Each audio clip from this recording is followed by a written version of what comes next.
2 and Marathon Infinity, I would take pictures of my Star Wars figures and put them into the game using Forge and Anvil.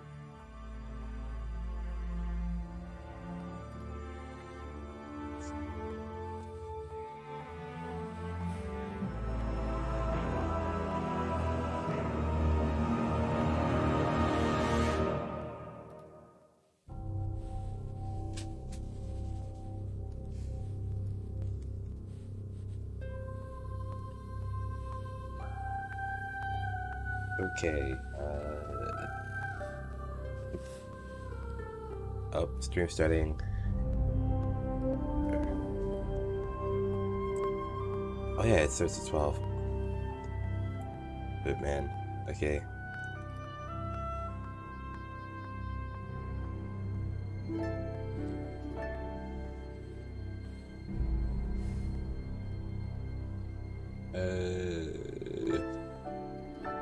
You know, I want to try something.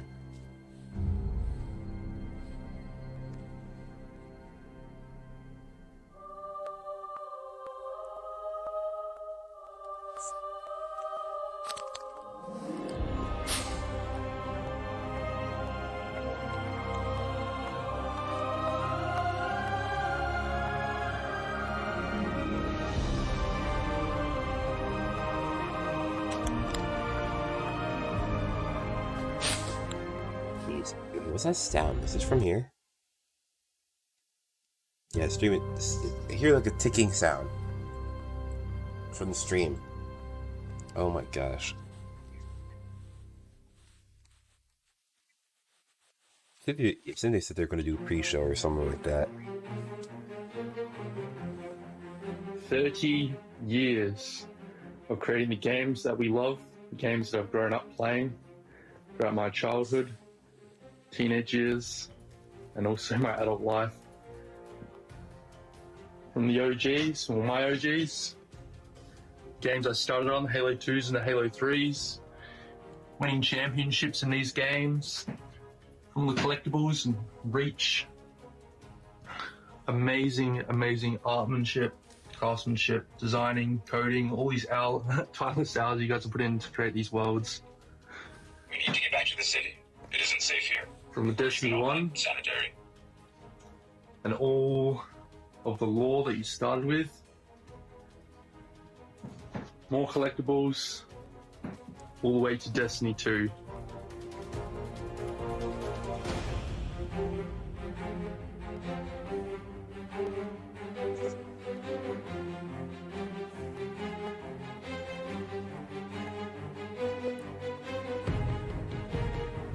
Okay, I know I'm not showing anything on screen right now. But jeez.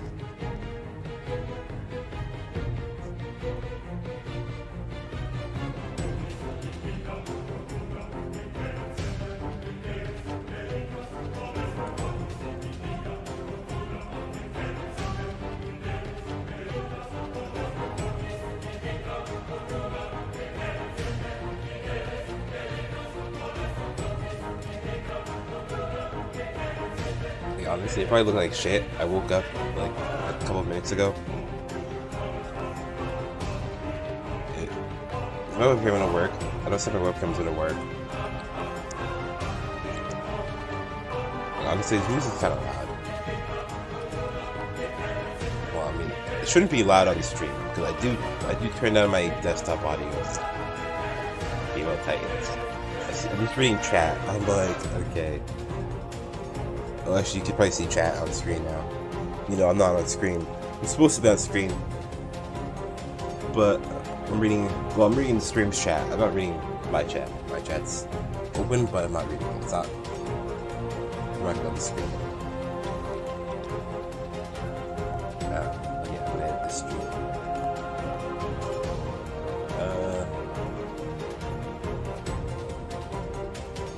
Okay, honestly, I'm gonna probably open up Yu-Gi-Oh at some point during this stream because, yeah,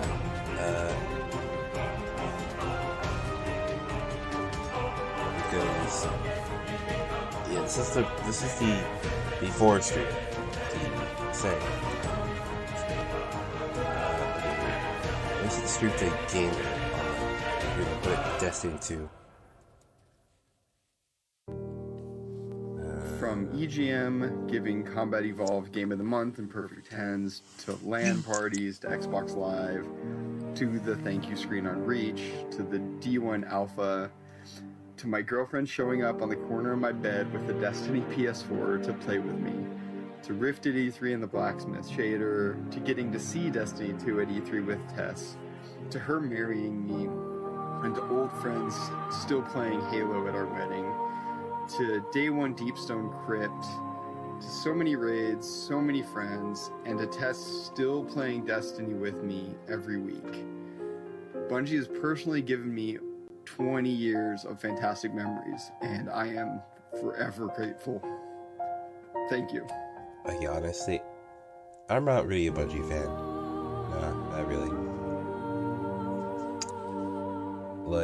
I like Destiny, but that's it. Like, Halo, I played it, but I never actually finished it, now I think about it. I know I did play it on my YouTube channel, which is the account I'm currently on, actually. If you look at the corner of my screen, yeah, my Raid Hero account.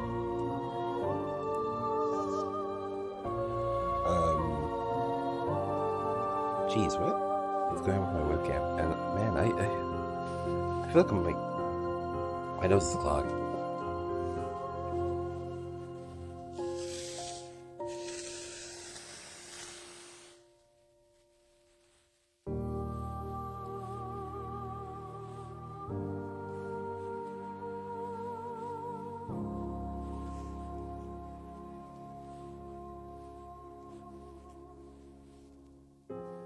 Oh my gosh.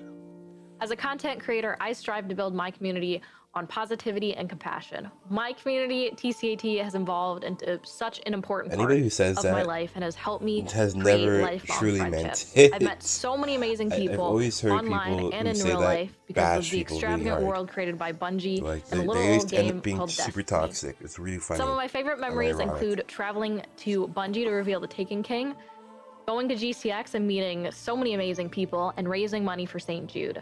I will cherish all of these memories, and I cannot wait to make Actually, more. wait, is that the same person that said that days ago? I don't remember. It's just ironic. It's just the people that say that just end being the most toxic.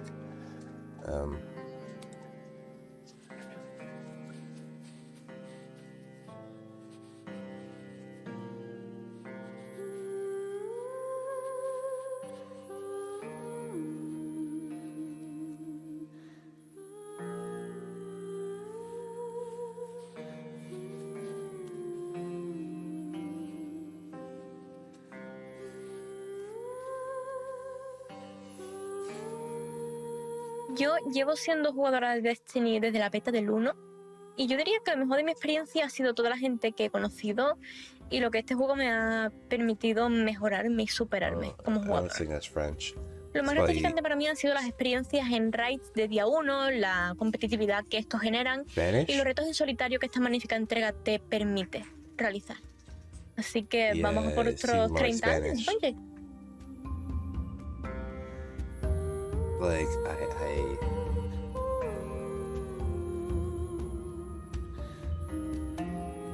let's see. I can't remember her name. The Emissary. Yeah, that's her name.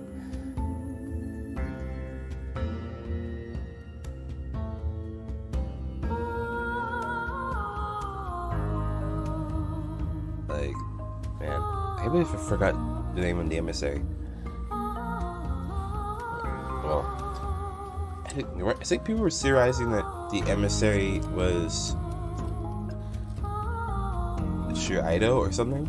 I think that's what people were saying, right? At one point. Oh, my webcam turned on. That's great.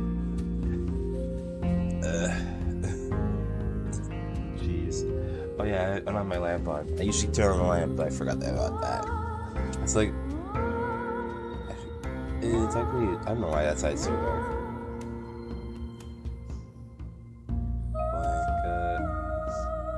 Oh, I guess because that side's too bright.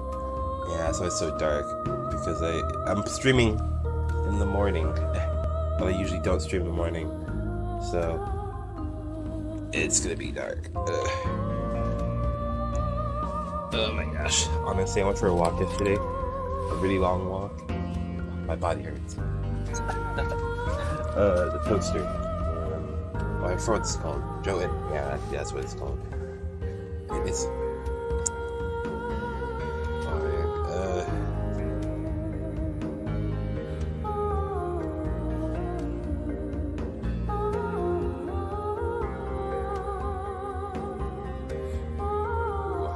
Hydra Ghost. Yeah, no, the Hydra. Harpy Ghost, yeah.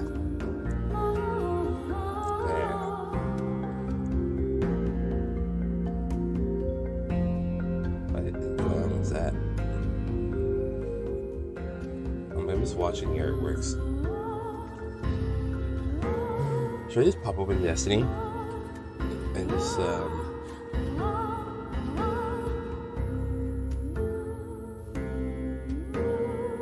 So, my clan, Peasant Guard, was formed through a love of Destiny, and it's made up of players from the UK, America, and Norway. And my favourite Bungie moment, something that will stay with me forever, is after a year of playing together online, we were all contacted by Bungie and asked if we'd like to be flown out to Germany to meet in person and to have that moment captured in a mini documentary. And that happened over 6 years ago now, and it always brings a smile to my face whenever I think about it. So yeah, no question. Okay. That was my favourite Bungie moment.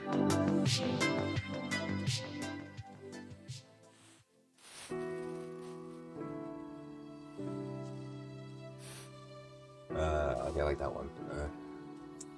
That one looks good too. Some of these I like, but some of them I don't like the art styles that they're going for.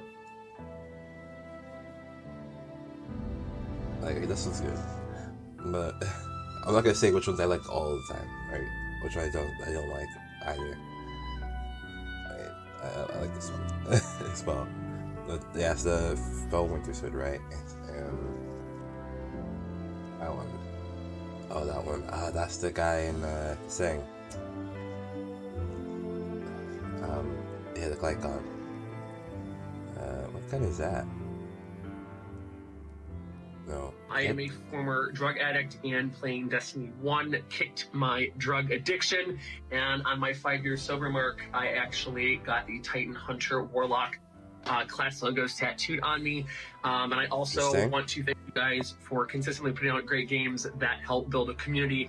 I have a lot of my friends worldwide, both here in the US, UK, Australia, and Europe from playing Destiny and Destiny 1. So happy birthday, Bungie, and those are two of my main Bungie memories. Wait, when was Bungie Day? Well, Bungie Day was last month, wasn't it?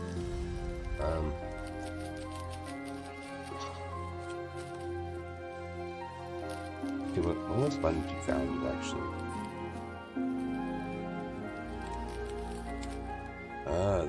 The Colonel. We didn't care about.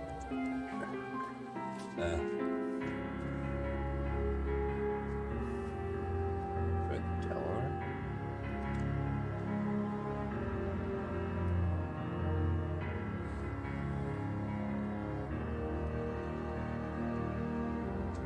G Rabbit.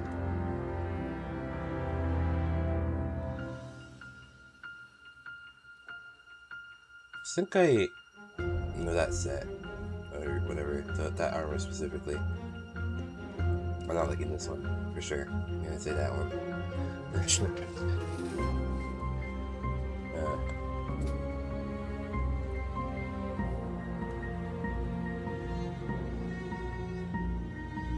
Okay, that one reminds me of Samurai Jack.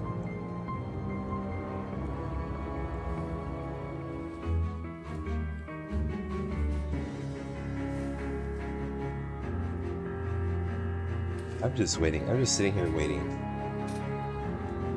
Look here. I'm gonna pop it up in the corner. Actually, is that gonna be vlog? Yeah, let me move over here. And we'll move it down a bit. Yeah, I'll move to the corner of the screen. I'm gonna open up Yu-Gi-Oh. Just so I have something to occupy me while I'm saying. here? I think it all starts with going home after school like every day and playing Halo 3 custom games all night. Okay. Trash Compactor, I'm gonna face off Tremors, against a Duck bot. Hunt, so many fantastic options. Stairway to Heaven. And then I think the moment I really got into Destiny and just fell in love with that game was during the Vault of Glass. Back then, exotics were really uncommon, and one of our teammates had a hard light. No one had ever seen it before, so we're all like, dude, what the heck is that gun? And he just goes, watch this. And of course, starts shooting off the walls, and we see all the bullets ricochet everywhere, and it was that moment I knew I was hooked.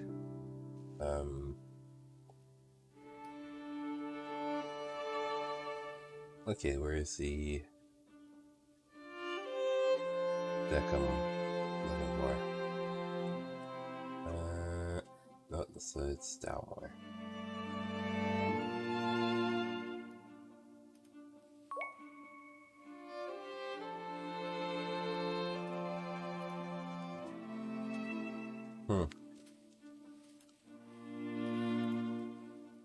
Man, I'm not basically not watching the artwork. Going back, okay, I like that one.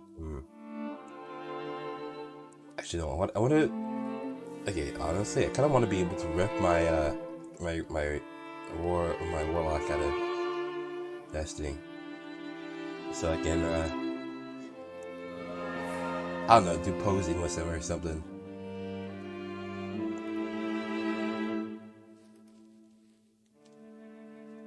Yeah, I think before, if somebody found a way to rip all the I know before somebody found a way to rip all the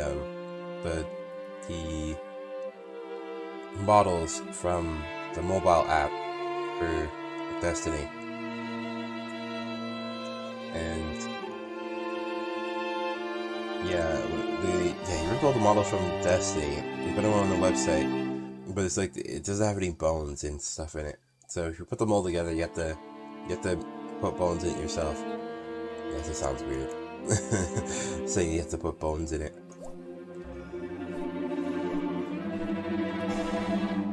So that one's exotic, right? Oh, I like that sword. Man, I like that. Okay, artwork, I like that one. But I like the sword. For sure. I know the sword. Because I have it. That one.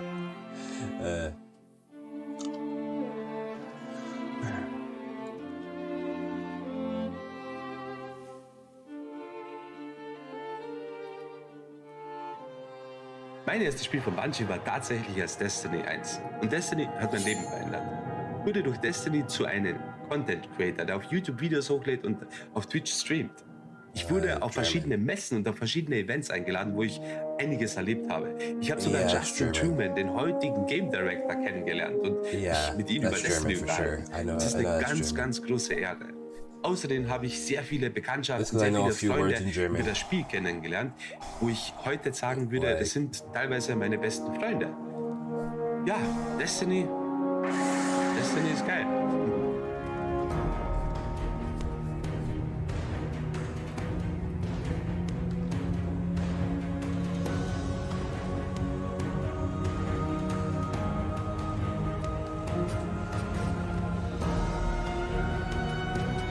It's funny when I hear foreign language, I'm trying to identify what foreign language it is.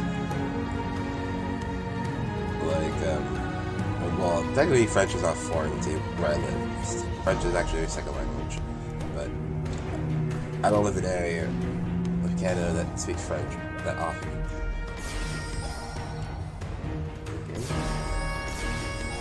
Oh.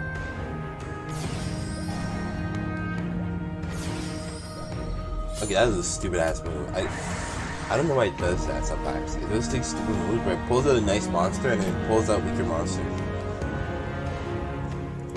I'm like, okay, the good thing is watching a bot do it, I can see moves I would not think of.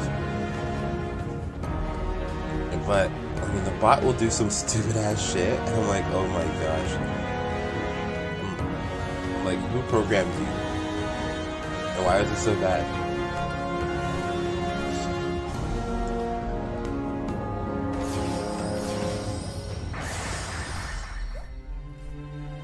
They should put in some like if stuff. So it's like, if this is a thing, don't do this. Actually, how does he actually look like without his helmet on? Me as an adult discovering Destiny for the first time, walking out of the Cosmodrome, seeing that fallen walker, taking it down, and just feeling like such an awesome, powerful force to be reckoned with. I was in love with the fantasy of the game. And that was before I knew anything of the Destiny community, which really has captured my heart. Honestly, thank you so much, Bungie, yes, for I creating like, this I world, like fantasy properties. this community of gamers, where I've like found science friends, fantasy, clanmates, been able to talk Destiny, to people really and like interact with people who have inspired me throughout the years to launch my own community. Didn't I show this guy's art like a few times? I've seen that guy's name already, haven't I?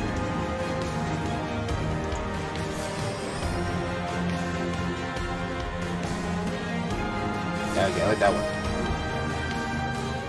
Plain bed. That's an interesting tag.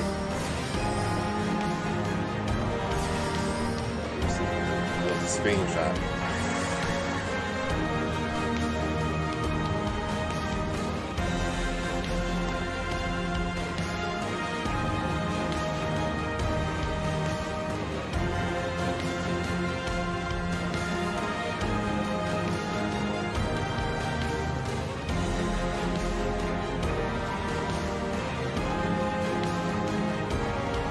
You can tell I'm watching that when I'm actually playing Yu-Gi-Oh!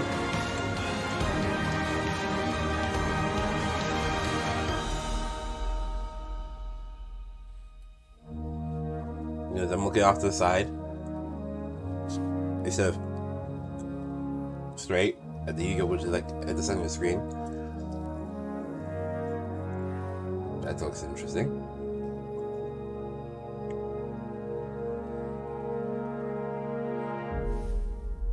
I like that one.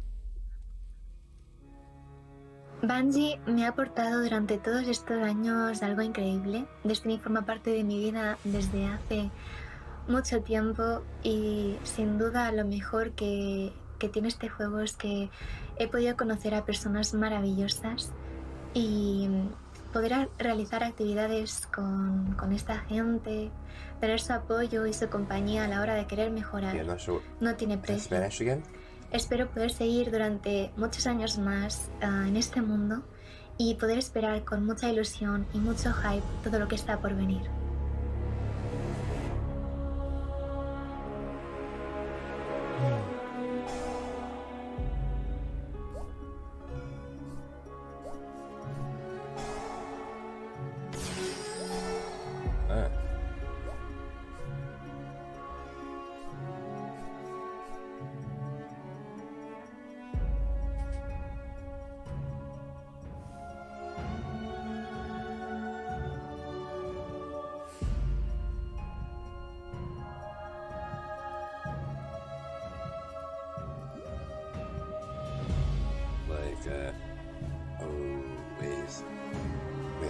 How is this one so? Oh, like, not with Sang, because they would have probably said if it was, because this, yeah, it's immune to card effects when it's summoned with Sang.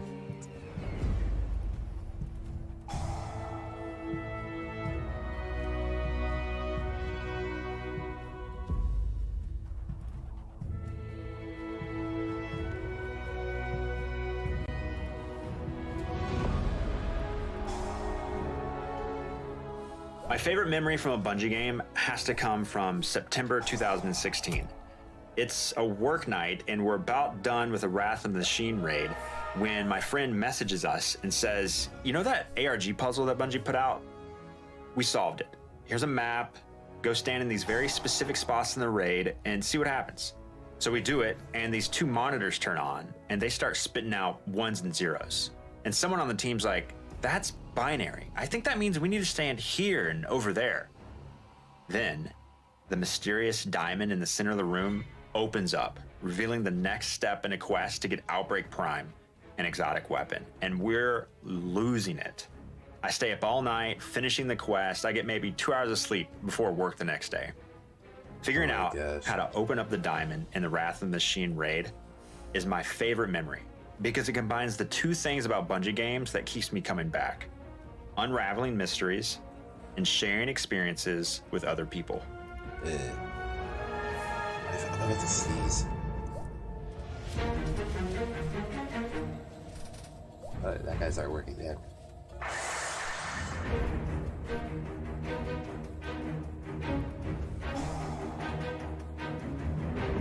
Yeah, that's what I saw. It was summons was sick.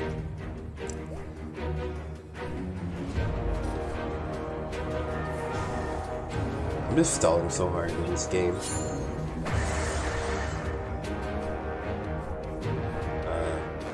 Y'all know who that is.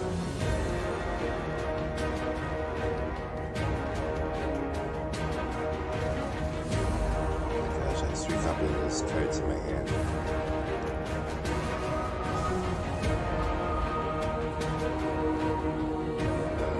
I actually want this one. Or actually, I think I can do this one. Yeah, let me try out my whole hand.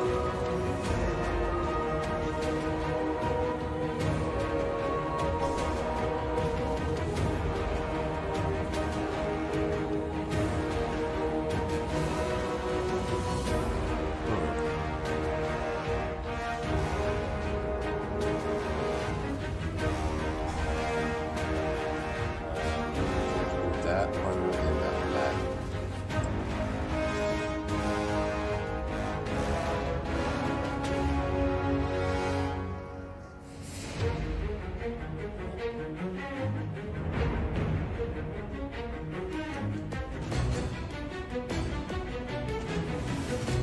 Did you actually survive? Or did you die? In the pyramid? That's the real question. Like, there really have been so many special memories. I had 2 reoccurring Trials dates every week when Trials of Osiris was going on. One of them was for Dr. Brosnaps, and then the other one was on Monday nights. I would play Trials of Chillcyrus with some friends that I met online. One of them, Dopa, I got to go to his wedding a couple of years ago, which was really cool. We've been friends IRL now for years. And the other one is my boyfriend of 5 years now. And I still can't believe how crazy it is that Destiny brought me to Twitch, which introduced us to each other. And as a result now, we have another little guardian. She's a future hunter main for sure. But she quite literally would not exist if it wasn't for Bungie / Destiny and Trials of Osiris. Well, that's an interesting story.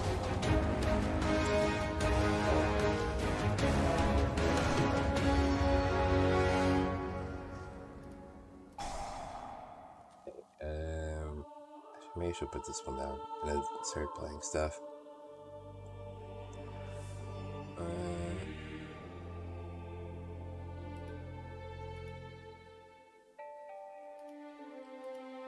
Yeah, let me throw some of this.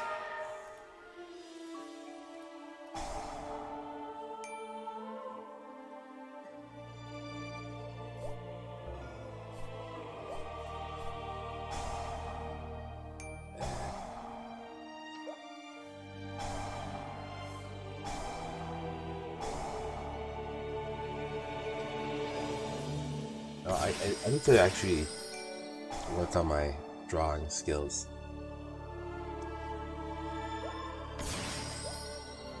Like, to be honest, I could draw stuff on a level where you can just tell I'm drawing for sure. It's like you'll know what I'm drawing. But I mean, like I haven't. I think one of my favorite moments was the D2 reveal event, and I don't think there will ever be an event that will match that. And I could be wrong, but the room was shaking. Everyone was so excited. Everyone was screaming. You didn't have to tell them to get excited because you could feel the energy in the room. Everyone was hyped. There was like this vibration in the room of how excited everyone was. And it was just, I remember just holding Watts' hands while the trailer was going on, and Zavala just came down, bubbled up, and I'm pretty sure we cried together. We cried while holding hands, watching the cinematic trailer for the D2 event. So I remember that being such a huge, huge moment, and I just I knew think I that rewatched I it was the other day. a part of something that was way I think- way I bigger have than it I thought. saved on my hard drive. I record my whole experience with Destiny. Actually, technically, from start to finish, I've actually recorded everything. Destiny, I've done, except for Gambit, not all the time. Some Gambits I say, some Gambits I don't. Like, seriously.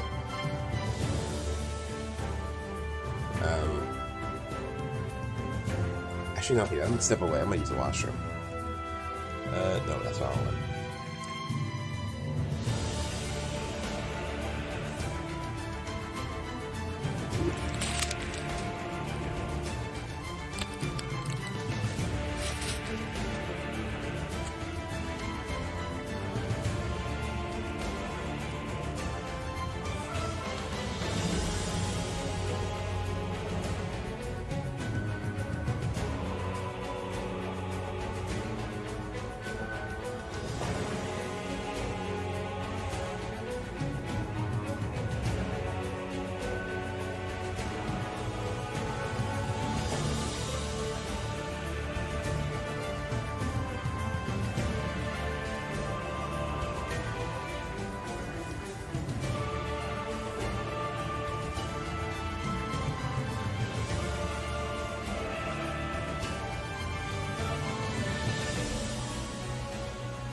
I think that my favorite Bungie memories are always probably going to be my childhood LAN parties I would have growing up with my friends. And then even into college with like Halo Reach when it launched, I remember running down to like the college store and getting my copy there. But as an adult, I don't think I could ever replace the memories I have about the day one raiding I've done with my friends. Just being faced with a colossal challenge and defeating it with some of your best friends, there's just nothing quite like it.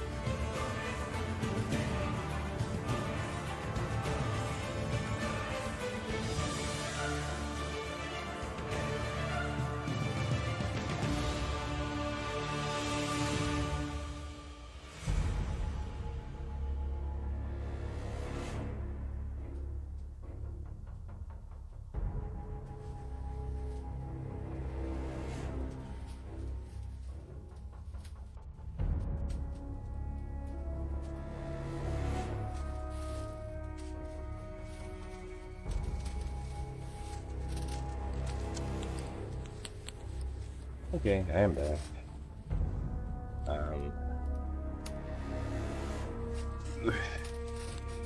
Yeah, I lost.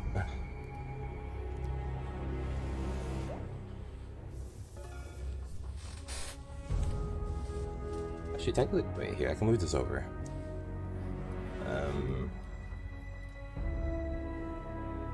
And let me enlarge this.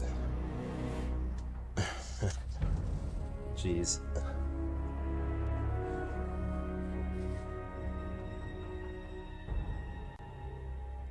My clan math class in 2016 Oh, I heard that clan. rented out a Oh, it's house Dado. for PAX, Yeah. and easily one of my favorite memories through all of this has been being in that house with them for a few days, just hanging out, everybody chilling together, and just having a really, really good time. So I never would have had that without Bungie and Destiny. So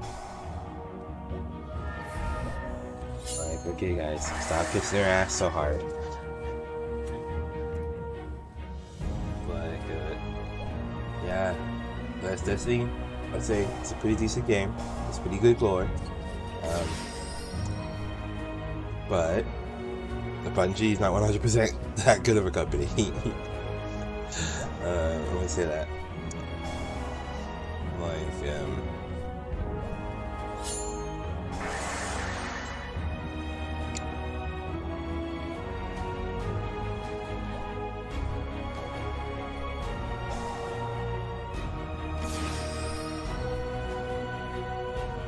I'm gonna sell this guy. Jeez. Oh, actually, yeah, no, there's this one Warlock armor I actually wanted in Destiny. Oh man, some memories, man. The memories that really, really, truly brought me back was Destiny 1. And we played Baldur's Glass week 2. We didn't play it on the week of release, we played it on week 2. And when we first experienced the raids, me and the boys from work, I didn't really know too many people. We went in that raid, man, and we defeated the first encounter. We beat it the first encounter. Yeah, that suit. I want that one. It was just on the screen. It's funny, I just talked about it, and I just saw it. That's great. I want that cloak. Specifically.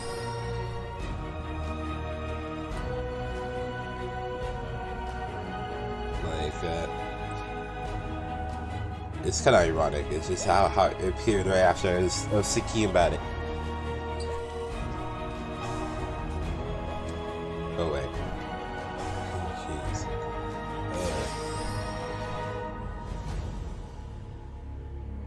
What? Something?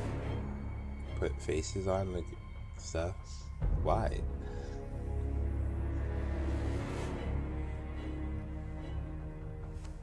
Like I'm just here to start the live stream, just waiting.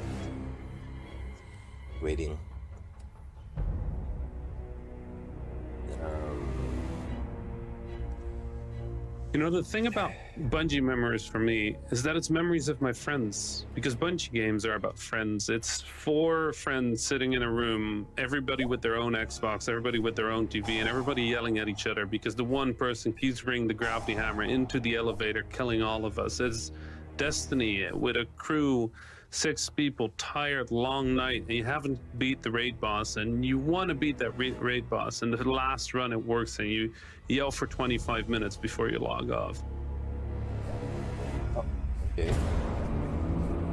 I still haven't had the apparent full Bungie experience or full Destiny experience because I still have never beaten a raid or been on a full actual raid team to even come close to beating a raid. Yeah, me saying that makes it more sad. Can I cancel? Why can't I not cancel that?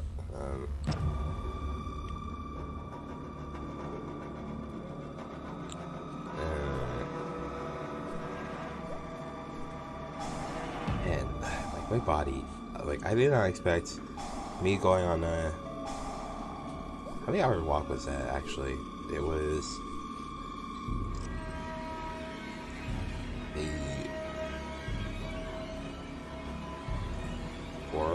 3.5 hour walk. Actually, yeah, no, probably 3 hour walk. More like it. That my body would hurt. Jeez.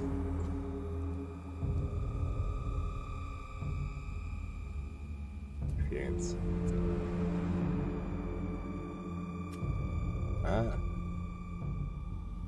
Steve. Best boy.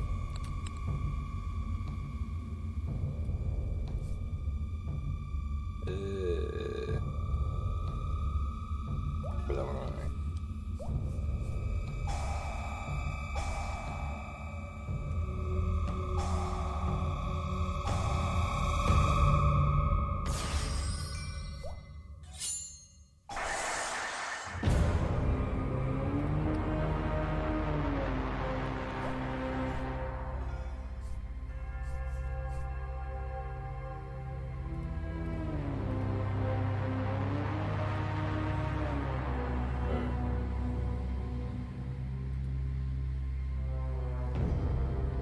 Let me actually do this one.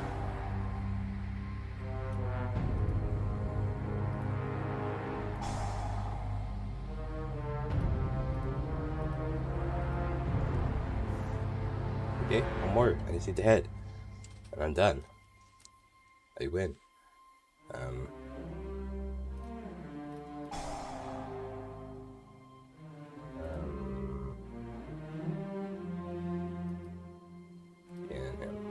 You know, technically I don't really need him anymore, because I got all the pieces I wanted with him. But that's just in case I can sit back.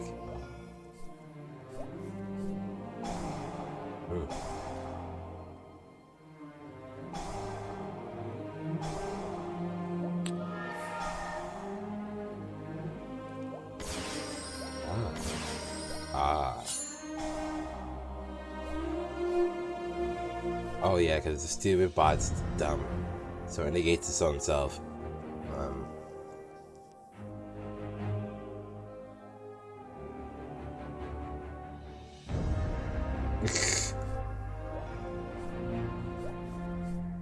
But that comic.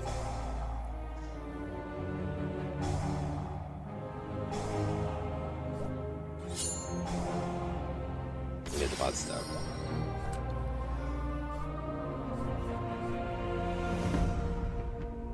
I had just moved to the States, and the very first friend that I made here was a Guardian that I found in the Cosmodrome. And that Guardian has been my best friend and brother for 5 years now, and that was only the beginning of a very special relationship with Destiny for me. Some of the most beautiful moments of my life have been driven and shared by the Destiny community, including coming out and watching hundreds of people that I didn't even know just come together to show love and support and solidarity. In that moment, I knew that I had found a home away from home, and this game and this community constantly reminds me that we're not Guardians just in name, we truly are bearers of light.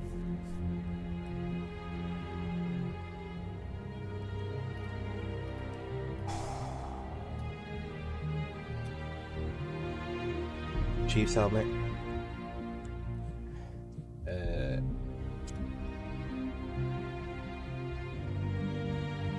Oh, that's interesting. Yeah, that would make it probably a good desktop background. This one too. And also this one. This would probably make a good desktop background.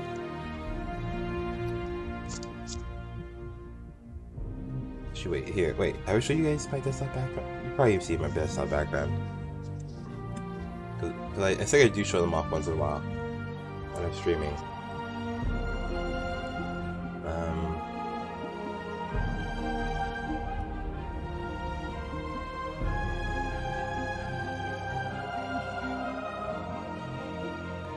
Here, let's grab this one.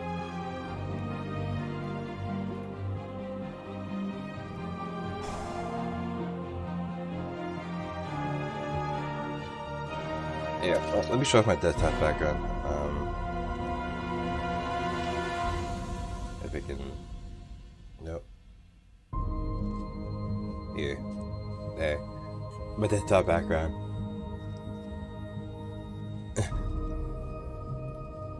Like, well, actually, technically, it's...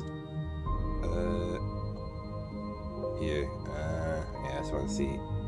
Yep, that would expose me if the enemy saw that one.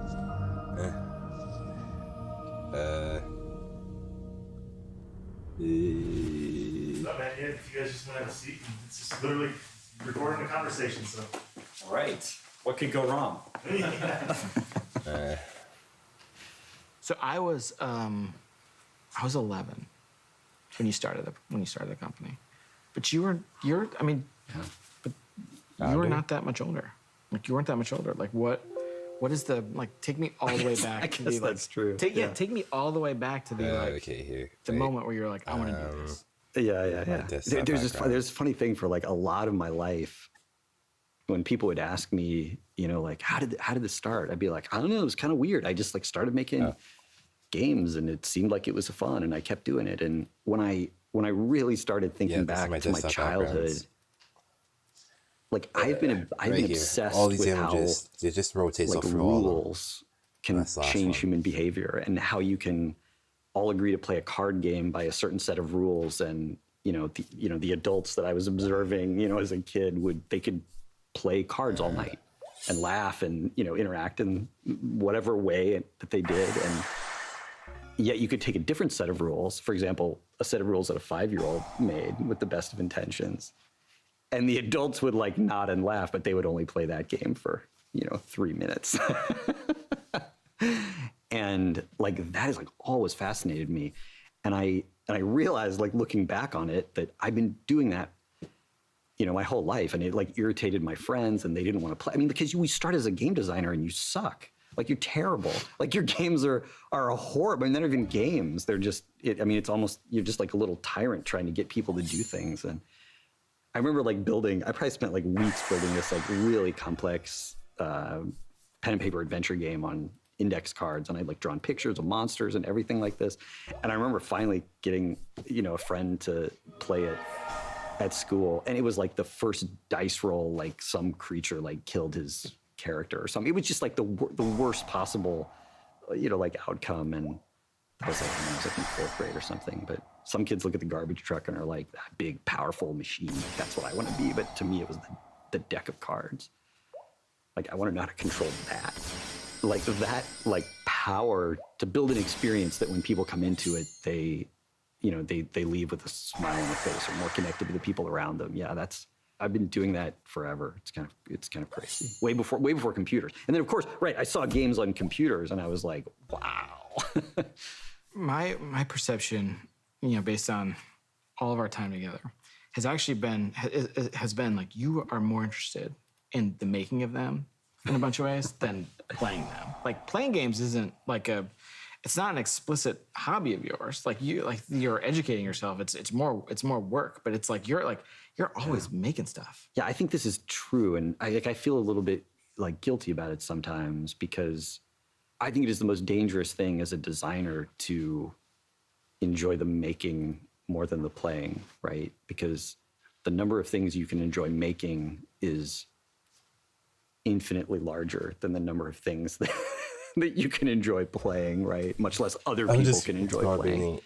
And so, what you say is true, and I feel like it's sort of like an addiction that I've had to fight so that I make things that are worthwhile. Because it's, the whole shtick to me is about, touching other people, like, somehow. Yeah. So we talked a little bit about kind of the origin. I want to jump ahead again. I'm going to jump to my life, 2004.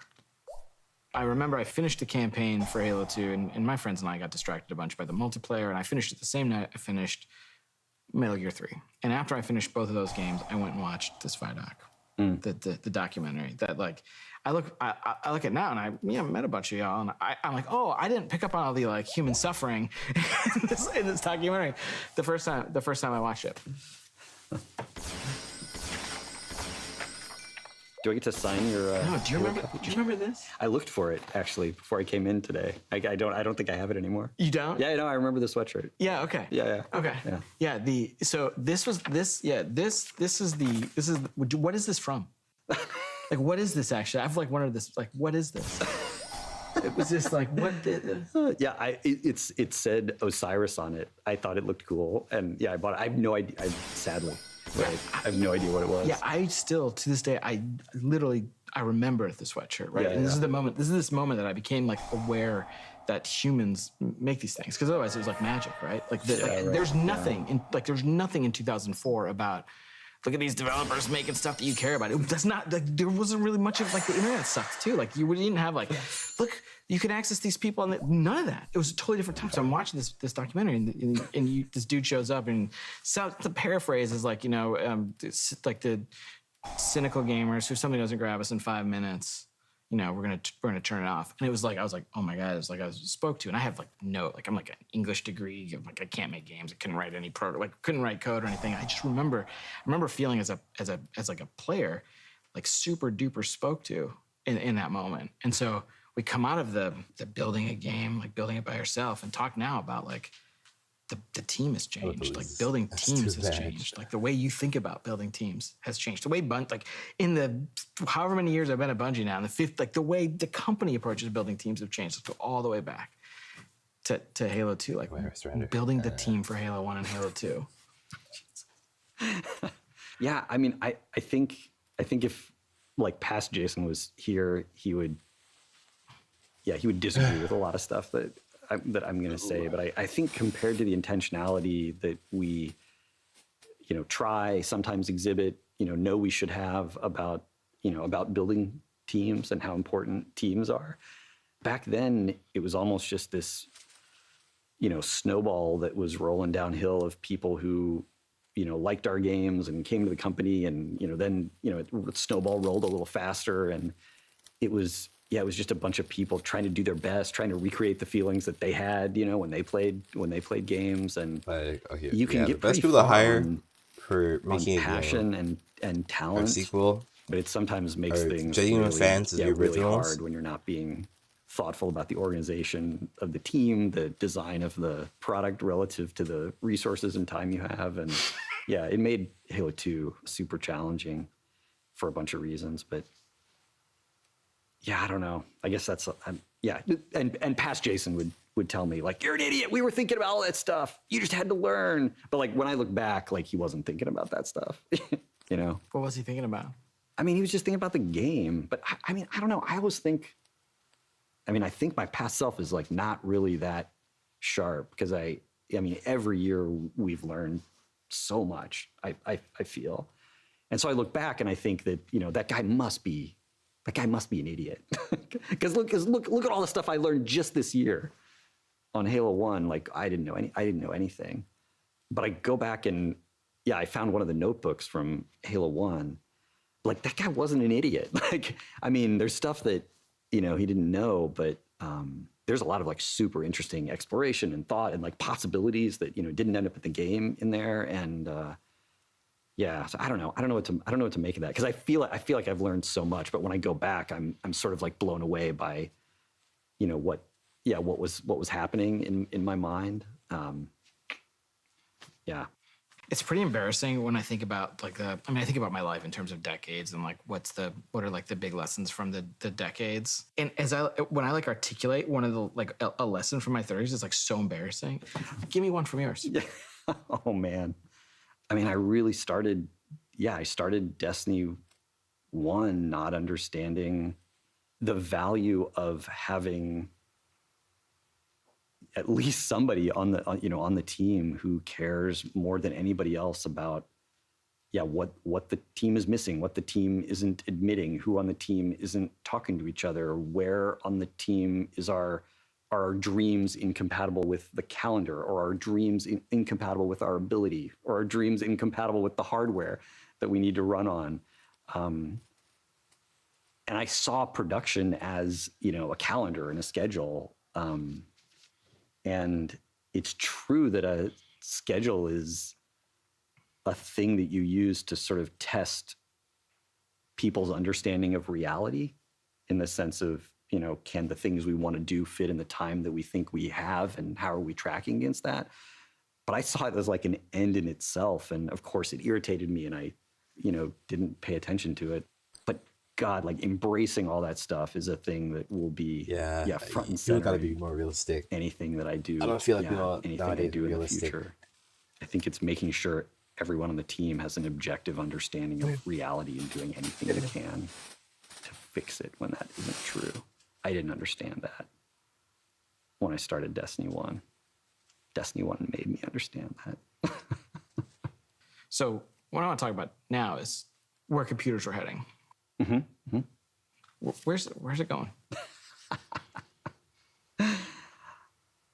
AR is going to be the thing that displaces mobile. Like, I'm so sure of that. I'm so sure we're all going to be wearing glasses, and all the TVs are going to go in a landfill. Glasses. All those companies are going to go out of business. All the cracks in our ceiling are going to get fixed in our glasses. Like, so many people are going to end up with virtual pets and windows out to the Taj Mahal or the Eiffel Tower. And maybe it'll be 20 years. That's I think sad. it's going to be a lot sooner than that, and I think it's going to be really interesting. And when it happens, I don't see that like, the was reason that you're going to know it's going to take over the whole world is everybody's going to laugh at it. Like, everybody's going to think it's ridiculous. When the iPhone, you know, came out, the stuff people were saying to like not admit that they were holding like a, you know, chunk of the sun in their hands that was going to change the world. Like, the stuff people said was ridiculous. Chunk of the sun. And people are going to do that again. And the other interesting thing big brand about statement. AR is, if you have AR, you have to have You have to understand how local matter is compute, made. because you need high frame Different rate. You need to elements be able are to made. render all To kinds of understand crazy that stuff, like statement. right there, like, you know, within 2 feet of your body. Yeah, which means I think all the cloud computing stuff totally going to happen, absolutely going to be a thing. But we're not going to transition fully to, you know, thin client But yeah, those would be my two predictions. Local compute never goes away. AR displaces mobile, like 100%. So on a long enough horizon, how are we going to get ready for that?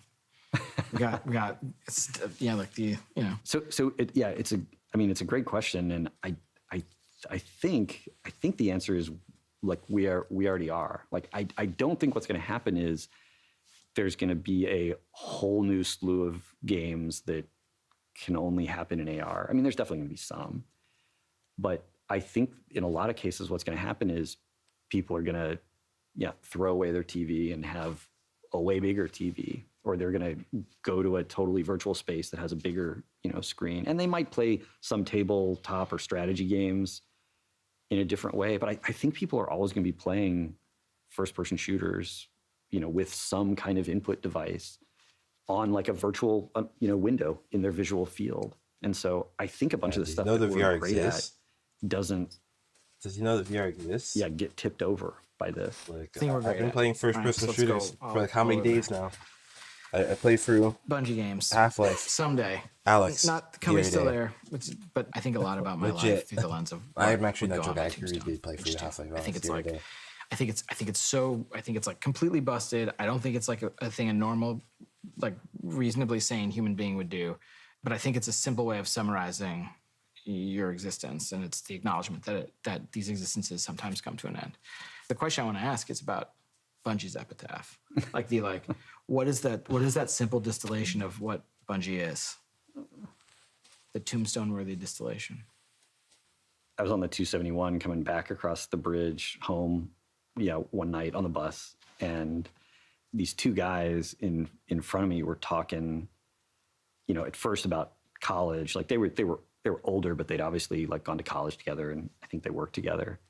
And at some point they started talking about Halo, and I think it was Halo 2 for them. And they weren't really talking about how much Halo meant to them. They were talking about, and they weren't really talking about how much they meant to each other, but that's what they were doing, is they were sharing those stories of, where they were and what they were doing and how they were feeling. And, that moment,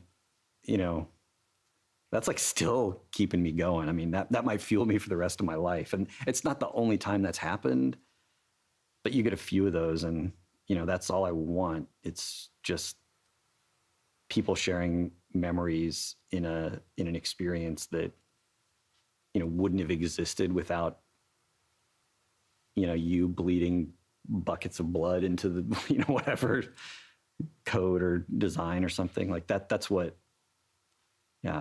two people having an experience that they wouldn't have had, if you hadn't created, what you created. Like that's, I don't know, that's what matters. That's what matters to me. We're done.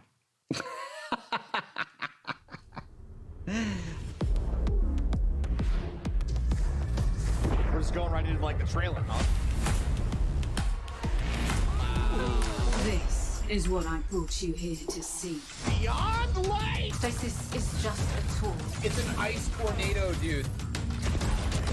Like, honestly, all the stuff is pre-recorded. I already know that, but I'm like, wow. I'm in space! It's freaking Aldrin! Bow. No. What the heck? I still have not finished the Glycon. What's those baby falling? They're so cute! Together, we are enough. Oh, I mean, they're cute enough. I don't like bugs in general, and following like bug With people. 6 anarchies, you're gonna sprint at that Gorgon. Run, run! Godspeed, little doodle. Run, run!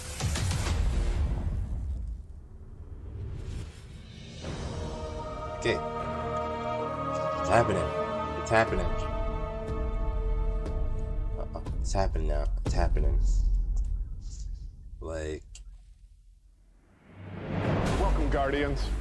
This year, we're celebrating our journey with you, whether you joined us 30 years ago or if it just started today.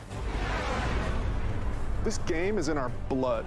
The Destiny team is full of Destiny fans.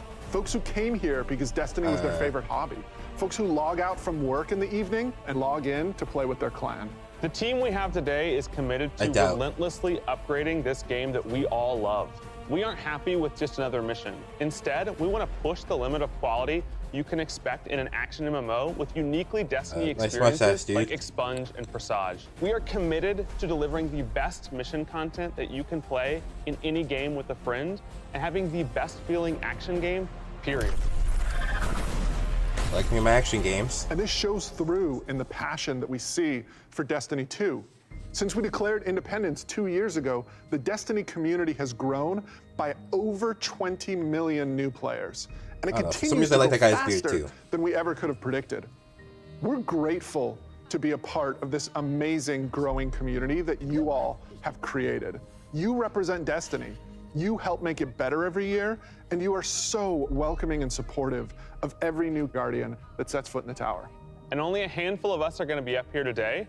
Most of them are in their homes, at their desks, working hard to bring the next part of Destiny to life.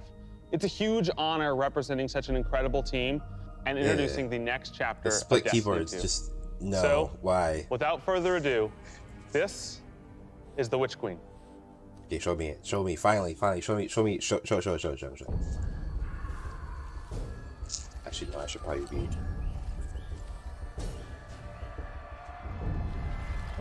Here, let me actually open this up.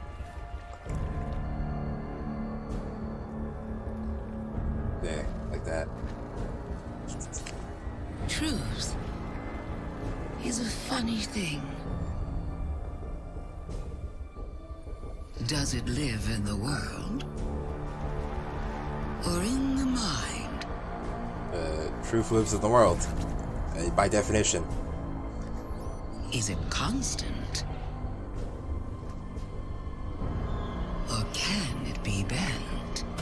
Well, it's constant. Because, by definition... Who decides what is true?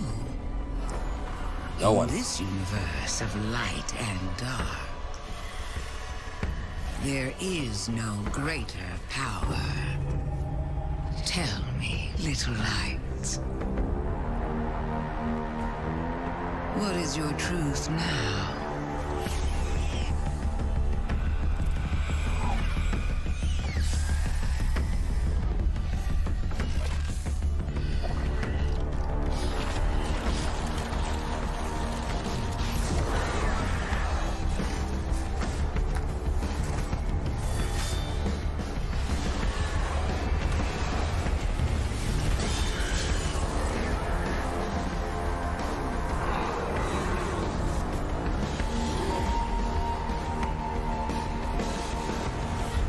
Okay, so we are getting ghosts. What the fuck?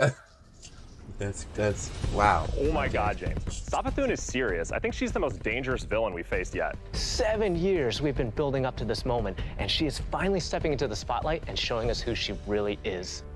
What we know about light and darkness is proving to be way more complex than what we previously thought. There are so many lies, truths, and revelations that we're going to get to in The Witch Queen and the year leading up to it. I mean, we're paying off these narrative threads that go all the way back to Destiny's origins, and we're supporting it with the best content that Destiny has to offer. Definitely, and we've got a lot of awesome content to show today. And let's start with the most mysterious destination yet. Savathun's Throne World.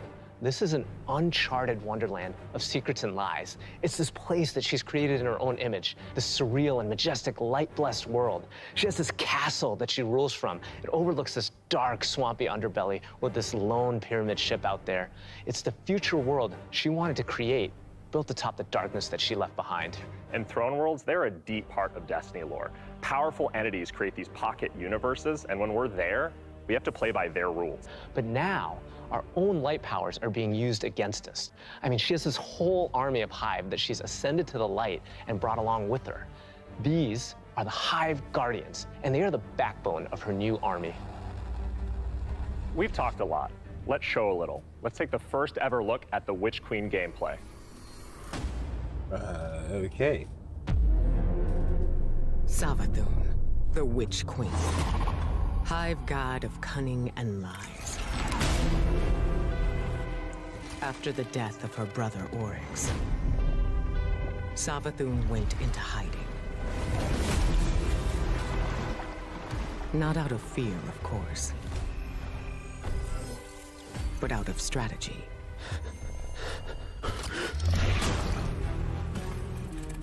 In her greatest trick yet, stealing our most sacred resource.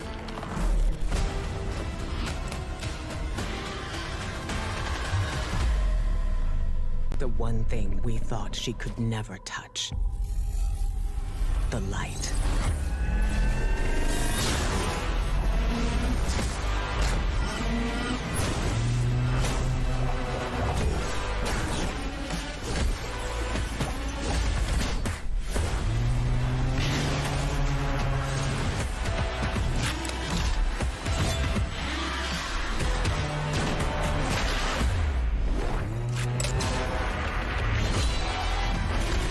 Spear.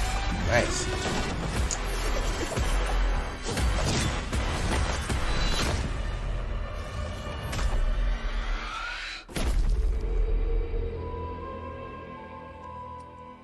Does that make us heretics now? Because I know they say destroying ghosts is something. Yeah, I mean, we've been This is defined by not the light good. for so long. This is uncharted territory for us. I mean, we're in strange new places. Like the throne world, it's haunting, but it's gorgeous. It's beautiful. There's a lot to love.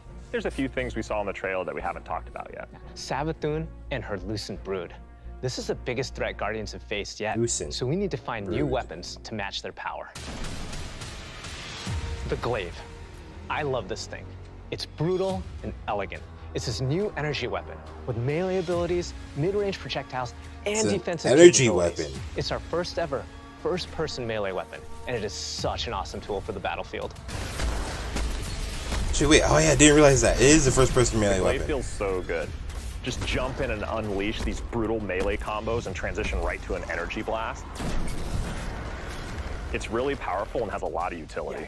So, we've told you about what the Glaive can do. Now let's talk about how you're going to get your hands on one. These weapons don't come out of chests at the end of missions, and you're not going to find one roaming around the throne world. Your first Glaive is not going to be found. It's going to be built. Yes, weapon crafting is coming to Destiny 2. Interesting. Now, chasing weapons has been an integral part of the Destiny Pursuit game since the beginning. And over the years, we've added more deterministic paths to get the rolls that you want on guns. Think things like Umbral Engrams and the Raid Chest. Weapon crafting unlocks the freedom to choose all that and more. It gives us ultimate control over the guns. Now, this is a combat-focused crafting and progression system. That means the more you use these weapons, the more objectives you complete with them, the more you'll level them up, and the more powerful they grow over time. And at launch, here's the awesome thing. You'll be able to craft all Throne World weapons, new raid weapons, and the seasonal weapons. There's just a ton of stuff to do in this system. And the Witch Queen is just the beginning of weapon crafting. We have plans to add more craftable weapons, both legacy and new, throughout the year. We've seen and we've talked about a lot of really cool features, but let's get right into the meat of it. Let's talk about the Witch Queen campaign. I love campaigns. They've always been a cornerstone of the Destiny experience. They're rich, deep stories interwoven with big Like combat crafting. sequences and memorable characters. I'm gonna They do it. take us to remote Probably, worlds in our maybe, ever-changing universe. barely. And so we're putting extra care into the campaign for the Witch Queen.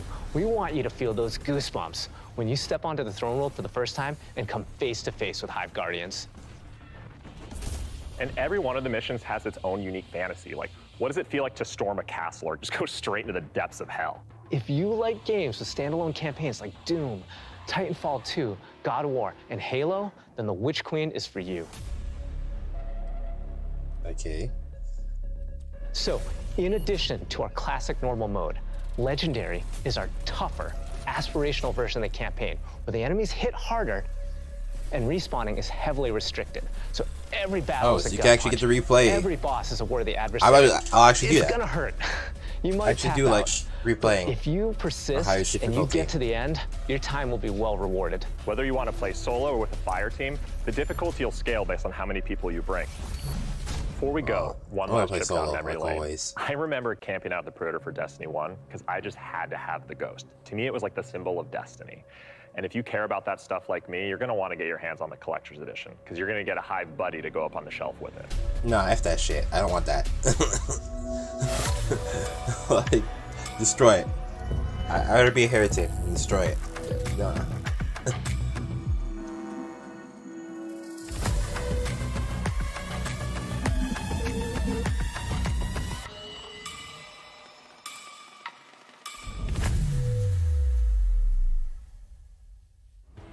Wow, that was so cool. Oh, I'm man. so excited for this one. And that's not even everything that's in there too. I know. Those are the hero items, and they're, I think, one of the best ones that we've ever done. Let's go with Collector's robot editions arm. have always been like this really perfect jumping point to enter the worlds that we build. And Oh, it's a actually camera lifting like robot in-world arm. objects and putting them in players' hands is it's just a good feeling. Oh, it's like the one You don't that just like put random items, MKB everything in HD there means has. something, and it helps push the narrative. Yeah. And there might be some puzzles to unlock in there as well. Puzzles to unlock in figure. So at this point, you can see Savathun has been one of our greatest threats, operating behind the scenes for years. You may have heard of her brother, the Taken King, but Why is Savathun her is the most crown dangerous being so we've tall? ever faced. That's the real She's question. cunning, elusive, she works in the shadows, so in a way, Savathun is new to all of us. Exactly, and now it's time to finally see this legend reveal herself and change the Destiny universe forever. But when we talk about the overarching story of Destiny, we don't just mean the plot lines or characters that feature release to release. Narrative is a guiding force in Destiny, and we're calling on its rich history of world building, bringing that to the forefront and growing it in a bold new direction. So when you join the game today, you'll experience an immediate call to action alongside millions of your fellow Guardians. During this past year, we watched the results of your actions play out across Destiny's seasonal releases. You've redeemed old foes, brought former enemies to the bargaining table, learned that there's always more than one side to every story, and built alliances no one ever thought possible. And on the largest scale, you'll experience a vast, living, interconnected world of stories. Well, I that's mean, striving it's to the a Fallen greater- saying people expected that eventually. So You'll that's not really experience this surprising. alongside a massive community of Guardians, release after release, together. This is our universe's cosmic purpose. This 10-year journey we've been on since Destiny 1, it's drawing to its dramatic conclusion. The Light and Darkness saga will end. But make no mistake, Destiny 2 will not. We're building not so much to an ending, but more to this transformative moment for Destiny 2's future.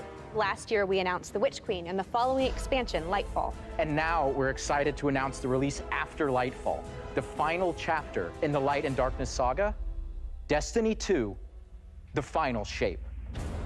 It's going to be one wild, continuous ride. The final shape. And that ride starts with Season of the Lost. Not only is it the prologue to The Witch Queen, it's your first opportunity to interact with Savathun. I think there's a But character rather in than the lore spoil that's it for referred to you, as the why don't we take Lord a of look? Shapes. I think it's Oryx, wasn't it? If we are to survive the coming storm, the tower and the dreaming city must stand united. Okay. We are surrounded. A ring of spears pointing inward from the edges of our system. Okay. The Witch Queen is no less dangerous now than she has ever been. We must uncover whatever secrets she knows with the time that we have.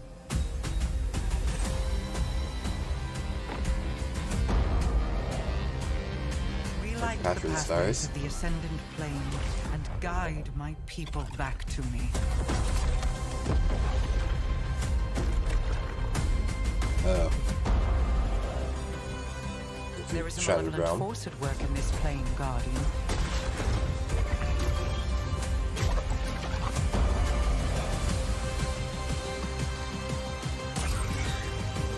Oh. Oh.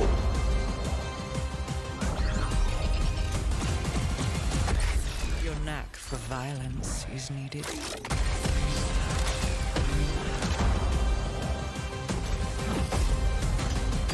Crossplay is here.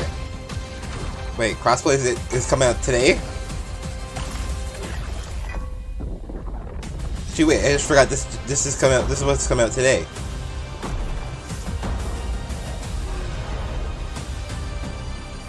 Wait. Perhaps with them, I can save us all. Oh my gosh. Oh man. Ooh. Seasons have gone through massive transformations since Shadowkeep. We're dedicated to creating an evolving, interconnected world that puts your Guardian at the center of the action. We're reaching the end of one journey and the beginning of another. The days of Destiny's biggest story moments happening in lore pages is long gone. I mean, Mara's return has been hinted at forever, and now it's happening in a season. One of the changes I'm most excited about are the updates to the light subclasses every season in Year 5 of Destiny 2. We're adding aspects and fragments similar to Stasis. We'll be starting with the Void subclass update that goes live alongside the Witch Queen.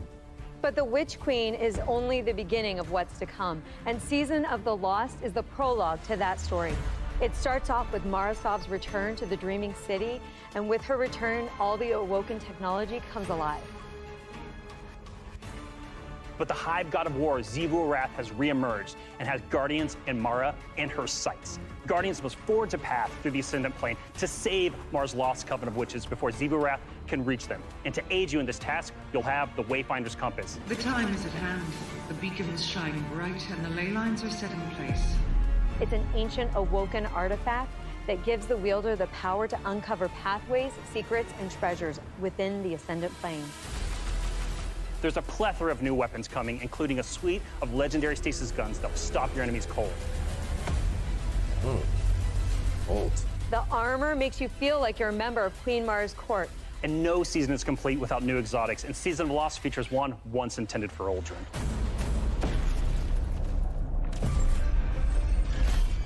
Let's take a moment to talk about Trials. So Trials of Osiris is the endgame aspirational PvP activity and more popular than ever. Two of the biggest asks from our community have been adding anti-cheat and adding matchmaking. In Season of the Lost, we're doing both. We've partnered with BattlEye to soft launch the anti-cheat software when Trials goes live on September 10th. Also, you'll be able to matchmake with groups of players to form fire teams or solo queue by yourself.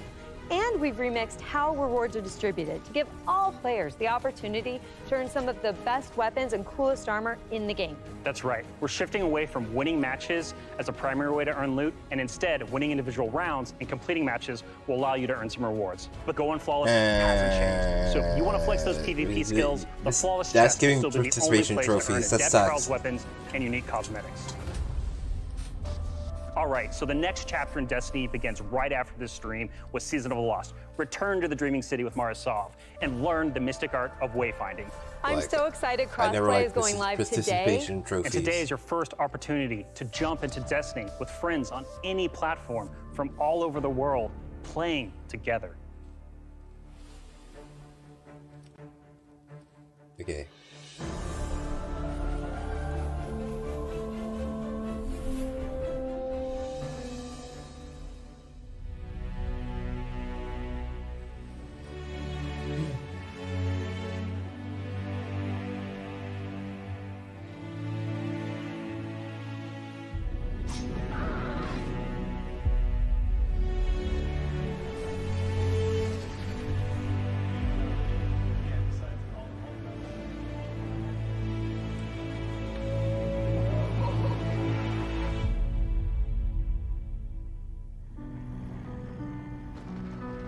It's my first VOG. That's my first team.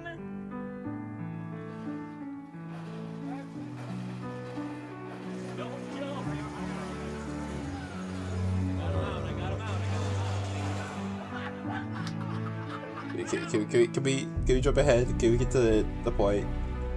Like, as a company that prides itself on taking care of its employees and their significant others and their communities and those who are in need, it's pretty devastating as we look at the racism in America. And our intention is to do better and to leave the world in a better place. We want to be a part of that. okay, honestly, that one right there, the timer thing, I skipped that when it happened. Yeah, I see it.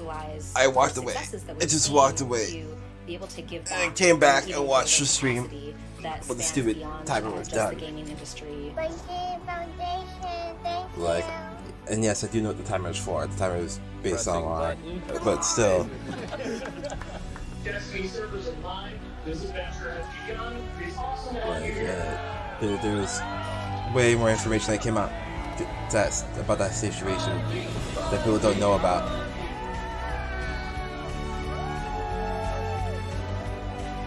This game is gonna single-handedly destroy my social life, and I can't wait.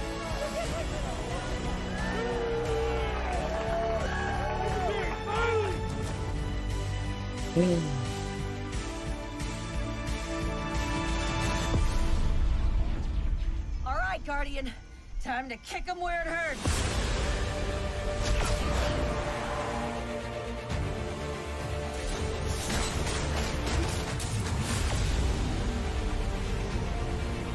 That was a sad moment right there.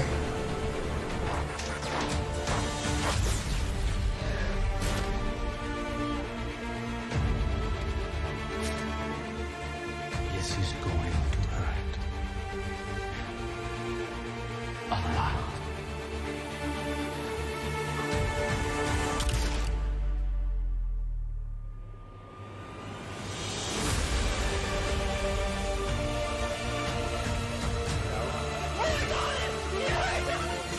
Okay.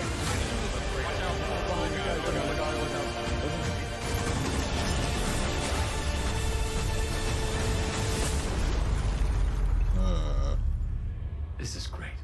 Anyone want a hug? Hugs? No? No hugs.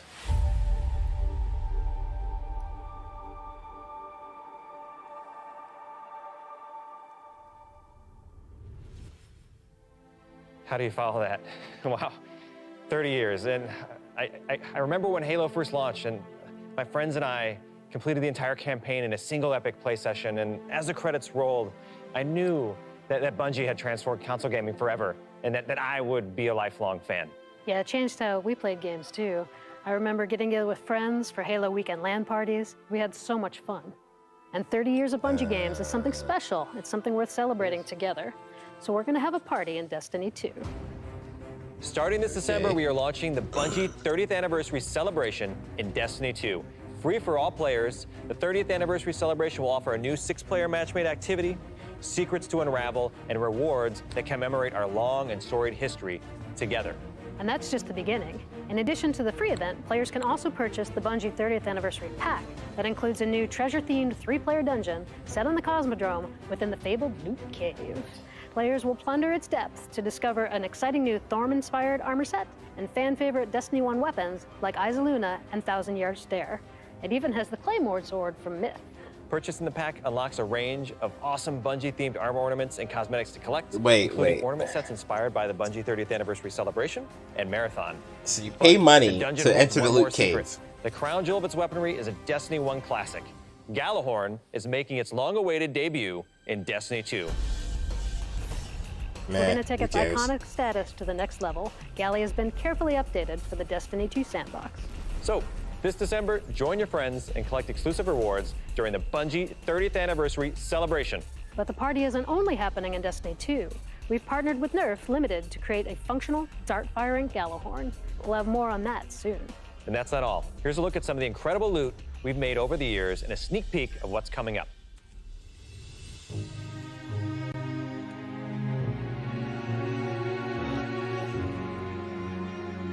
Wow, Lorraine, I can't believe we're celebrating Bungie's 30th anniversary. 30 years. It's incredible. Yeah. I mean, look, think of all the games and products that have come out over these years. Yeah, it started Operation Desert Storm, Pathways into Darkness, Marathon, Myth, Oni, Halo, and Destiny. 7 years of Destiny. It's an amazing journey. So excited. You know, we have a lot of really cool stuff coming up and a lot of other things in the works, of course, as always. But Yeah. I mean, what do we have? We have the Fallen Captain statue, which is incredible. And then we have the helmet, the Celestial Nighthawk That thing helmet. is so cool. Yeah. And my favorite, the Arcadia jump ship. Yeah, I get goosebumps just thinking about that. You know, it really gives me that nostalgia from Destiny 1. And so I think it's a great way that we're going to celebrate not only Bungie's 30-year heritage, but the 7-year heritage of Destiny. Yeah. And it definitely gives you the feels.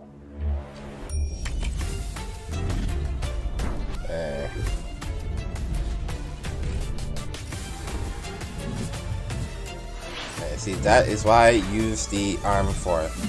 The movements like that. Thank you for being on this journey with us, whether it started this year or 30 years ago. We've just started talking about the Witch Queen today. You've got our first peek at weapon crafting, our definitively Destiny campaign, the glaive, and a year full of updates to all our light-based subclasses. All of this and more is coming alongside Savathun's long-awaited arrival front and center to the Destiny universe. The Witch Queen marks an acceleration in our story heading towards the conclusion of the Light and Dark saga, and we're so excited for everyone to join us on this epic adventure in the Witch Queen, Lightfall, the Final Shape, and beyond. And the Witch Queen's going to kick off No, another there shouldn't be amazing anything year of after Destiny the Final with Shape. 4 great seasons packed with all of the narrative, events, and rewards that you've come to expect from us. But there's even more coming next year than just our new seasons. The deluxe edition of the Witch Queen will also include 2 brand new dungeons to be released in 2022. And we're also going to be remastering another classic Destiny 1 raid and releasing it free for all players. This means going forward, starting this December with our 30th anniversary event, there will be a new piece of raid or dungeon content in the game every 3 months. In 2022, we will also be adding legacy rotations for raids and dungeons, meaning every week there will be new ways to earn rewards in both the latest and greatest content and raids and dungeons from the past. If you love amazing in-game content, we want to prove that no other game offers more quality and more variety than Destiny 2. We hope that you've enjoyed a look into the future of Destiny 2. Witch Queen pre-orders are available wherever you play Destiny. Crossplay is live on all devices, and Season of the Lost kicks off today. See you in game. Okay, I guess the live stream's done. Well, I mean, their live stream's done. I probably might actually open up Destiny. Is a funny thing. I was replaying the trailer. Who decides what is true? Well, not replaying it. Little light. What is your truth now?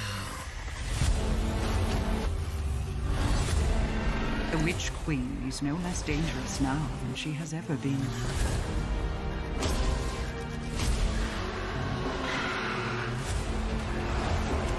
Prepare for what is inevitably to come.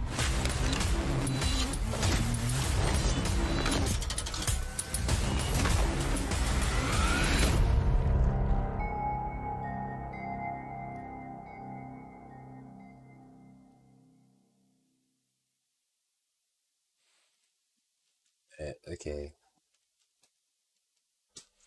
Well, that's the thing. Well, I guess the stream's done. Yep. Okay, so music starts playing. Stream's probably done. Man. Well.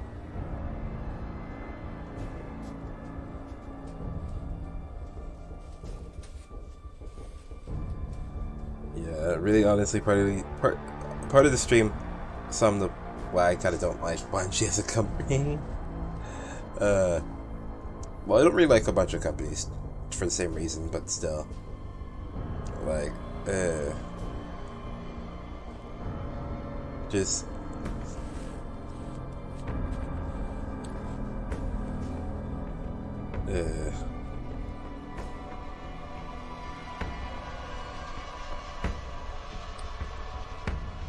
Like, honestly, I'm about to order food right now, because I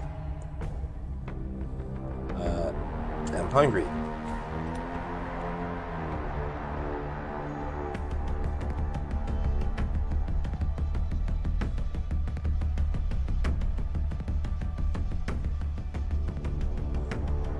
Jeez.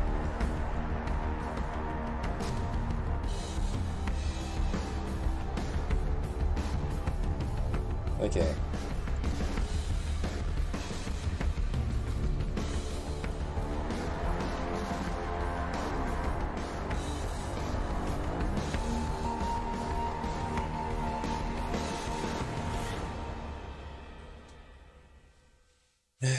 Jeez. Okay. Well, stream's done. Anyways, well, the live stream's done. Okay, where's the fuck you? It says beeping at me. Like, jeez. Did Destiny update or anything?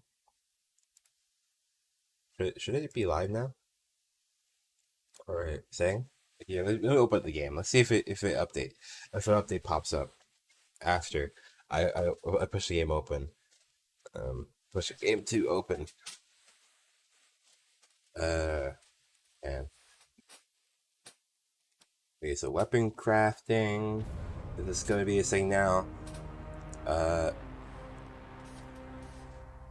Like there's gonna be ghosts for the hive. Oh yeah, it picked up. I had my thing plugged in.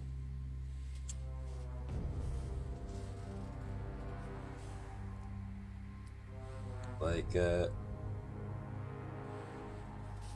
is it gonna sign me into the game? I might buy it. Jeez, I feel like I'm an old person. Obviously not. Are not available. Okay, the game got an update. The game's got an update. Okay. Okay.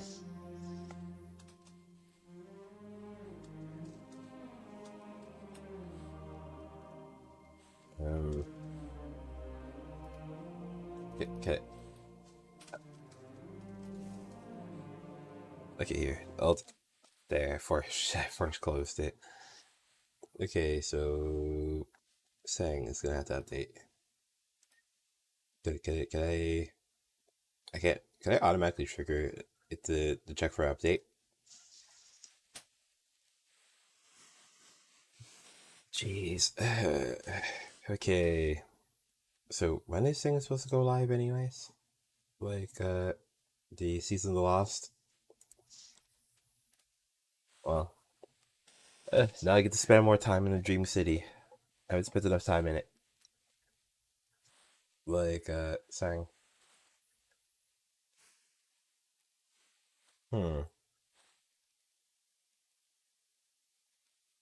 Actually,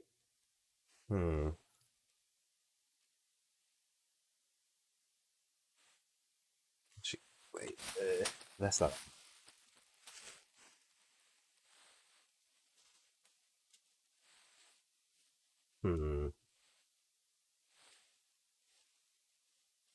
Well, that's the thing. Well, it's Reel's over now. Bees. Oh, what's this? What's this showing up right now? Oh, superhero. Let's look forward to looking forward. Explore it every plays an possible ad. possibility. Oh, okay. It's a stream that already ended. Like, okay. Yeah. Subscribe to Subaru. You know, it's like usually when saying like she, okay, honestly, I only watched just because whatever, I don't know. Like I barely I can barely get what she's saying most of the times because I don't speak Japanese. So I can pick up on some things, like some phrases, like some phrases that they say a lot, like yabe and stuff. I kind of get it, and then I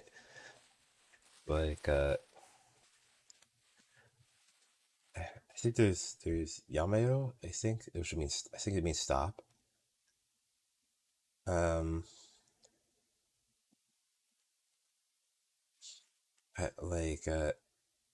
Okay, I would have to sing cheese. Well, should I just end the stream and just possibly come back when the thing is updated? Yeah, let's stare at this screen. Okay, wait.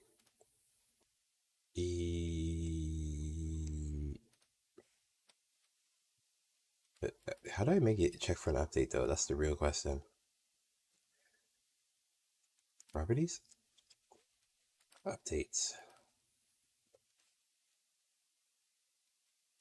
Yeah, we could always get the game up to date.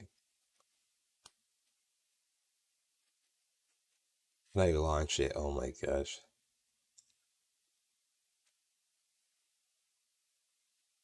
Oh wait, I can do that? I can set that? Oh, I didn't realize I could do that. Like here, let me actually set that for both of these. I didn't realize that's actually a setting I could set. So I do play those two games very often. So like yeah. Like both Destiny and Rainbow Six. I play very often.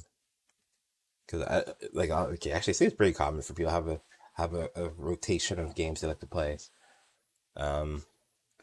Really. Like, okay, actually, honestly, I've been playing Godfall, like, on my second character. The one that I sang. But actually, I got a new armor on my second account or my second character. So, my second character is actually wearing a different armor. This first character is still wearing the Phoenix one. Cause I haven't played it since I haven't played on that character since I ended the stream the other day. Because that's the one I was playing on stream. The other character I was playing off stream. Actually, no, wait, should I open up this thing? Should I open up Godfall?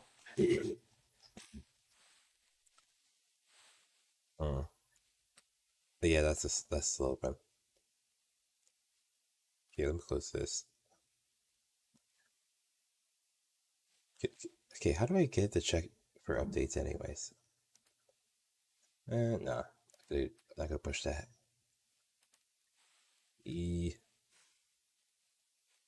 Wait, okay, so... Oh yeah, I think one of them is... Okay, so that's... Okay, I know these things. Yeah, that's Masilic.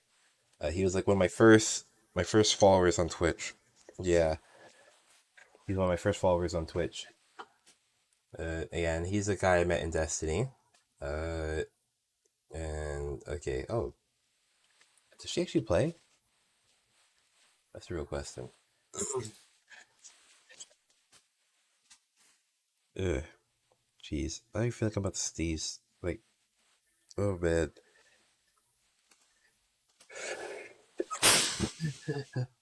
Jeez.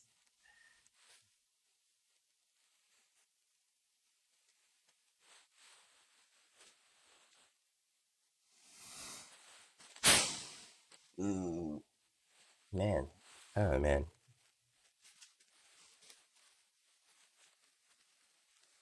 Need to replenish my supply of hand sanitizer. Wait, that's saying.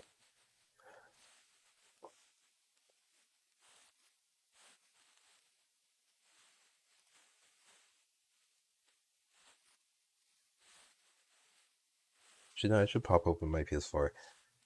Not pop. I say pop open. Let me turn it on.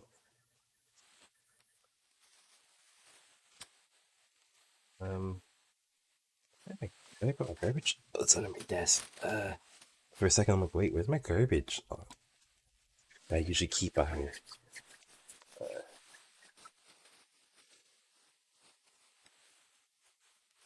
Okay. Here, not let me turn on my PS4. I'm gonna remote play it. I'm gonna plug that out so I can actually use remote play on my computer. Do a remote play from actually technically here, let me actually wait, is this one connected to my PS4?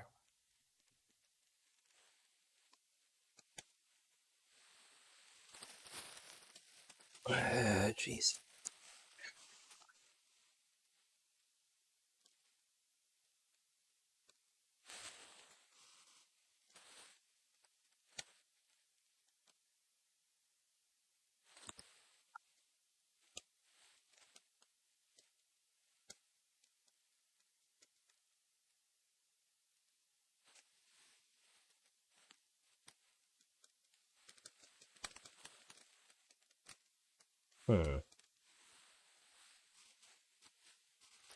That's not working, it seems.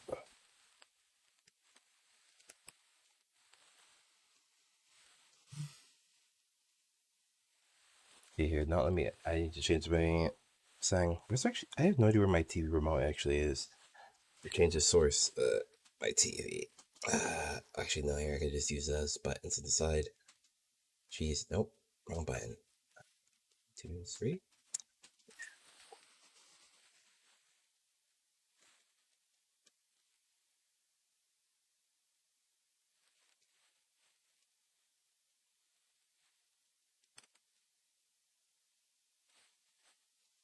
Oh wait, oh yeah, I forgot. Something I forgot is that my TV actually needs to plug into my PS4. Right? Where's the cable for my PS4? That's the real question. I actually don't remember where I put the cable for my PS4. My HDMI cable. That's kind of sad. Now my wow. Here.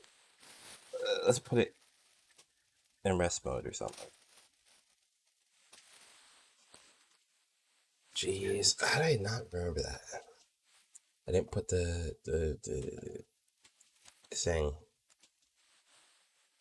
Okay, here, not okay, I'm gonna obscure my screen for a bit so I can open up remote play on my computer. Okay, wait.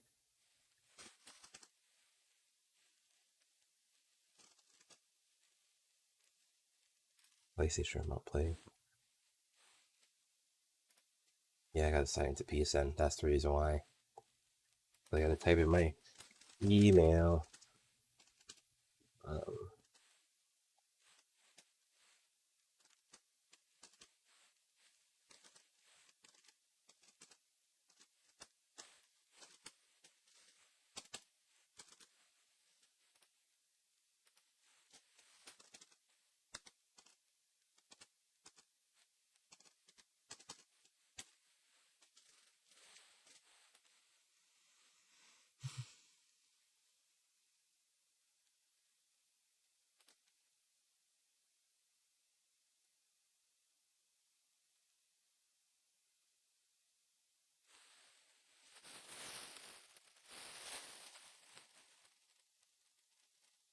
Your PS4.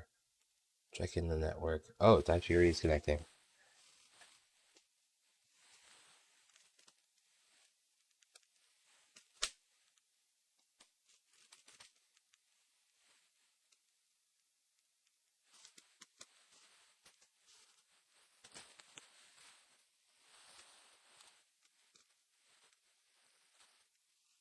What is it doing?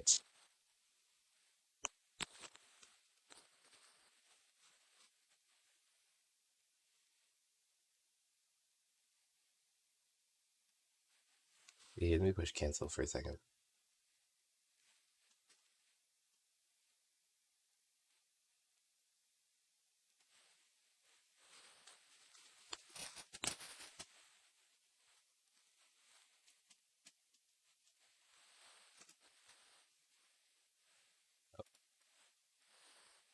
It's gonna connect now.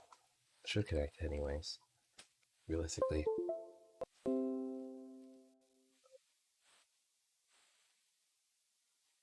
You recognize my controller. It's plugged in.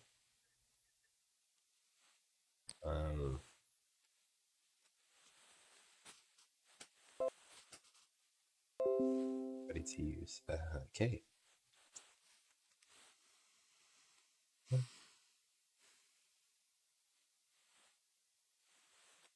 Okay, no, yeah, I'm gonna push cancel. I'm gonna put in rest mode. Okay.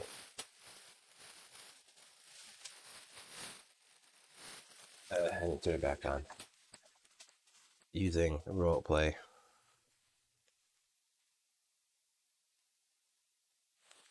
Please.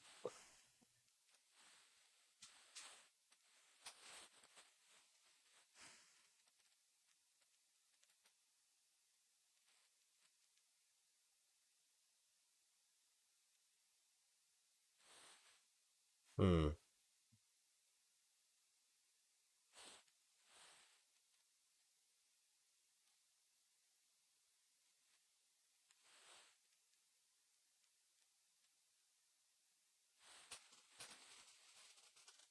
Jeez, I have to actually go and grab an HDMI cable.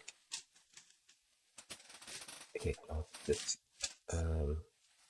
guess the power cable for the TV. Jeez. Okay, here. Where's my HDMI cable? That's a good question.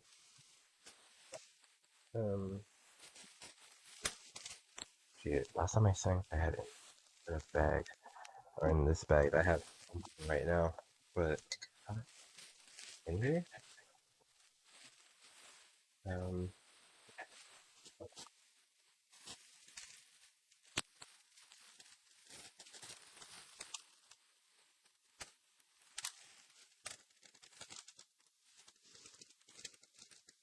Okay.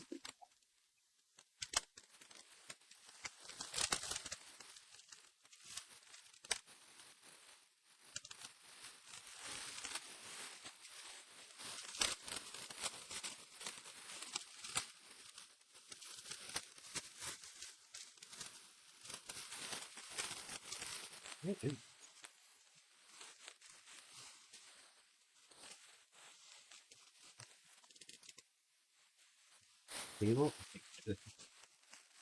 Bluetooth? The cable. Yeah. Would be nice.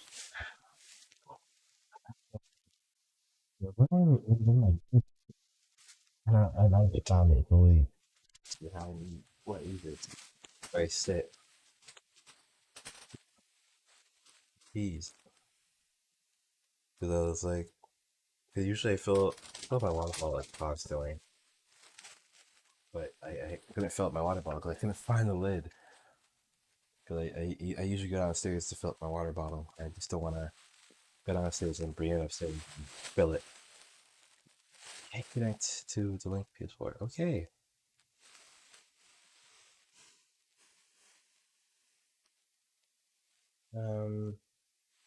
Yeah, my plan is to do something what I don't like doing.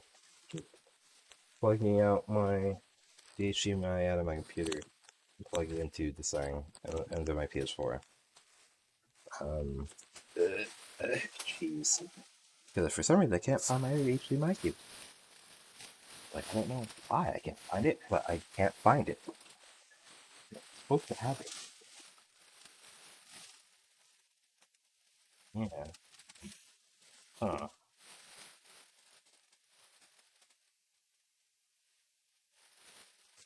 Oh, yeah, I'm gonna plug out my HDMI on my computer into the PS4. Like, set the PS4 properly.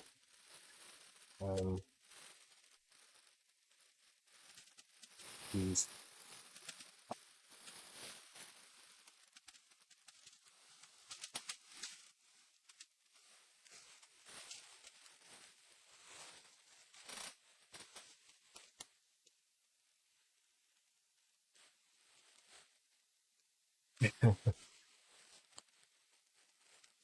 Okay. Did I just unlock that? My computer, if my PS4. If you're not, let me do something. Should I actually do it?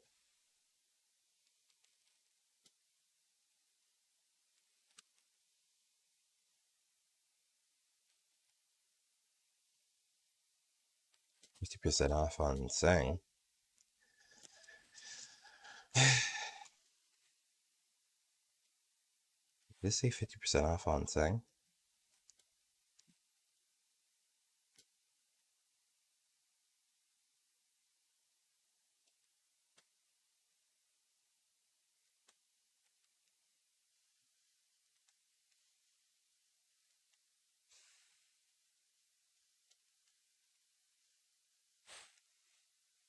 Okay, I'm just looking at this message that says 50% off on 12 months. Oh, okay. Actually, yeah, I'll pay for it. I'll actually pay for it. Yeah, I'm not going to show you my screen. Me doing it though.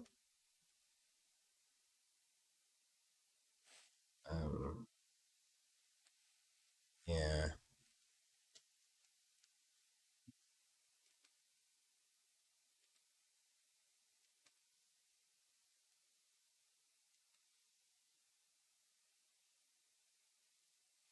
Yeah, so you charge taxes now? This sucks. I think before they usually didn't charge taxes on PS Plus and such.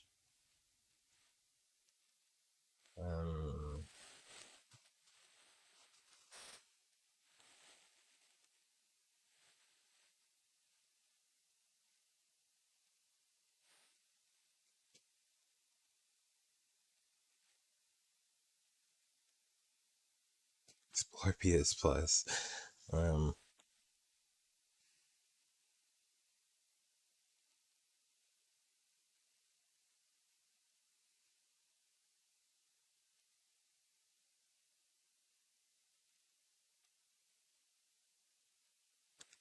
Oh, so I'm like, what is it saying? I get a notification on reply. First thing, Plants vs Zombies, Battle for the Neighborhood. Yeah.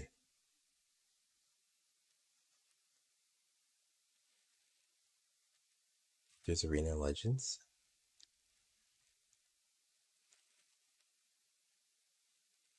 Greedfall. There's a game called Greedfall. I have it for some reason. Oh yeah, I forgot about this thing, that collection. Early Minute C. Okay, here. I'm gonna put this down. So I can plug my HDMI back into my thing. Jeez.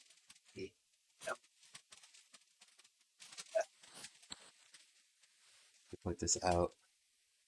Okay, where is this supposed to be?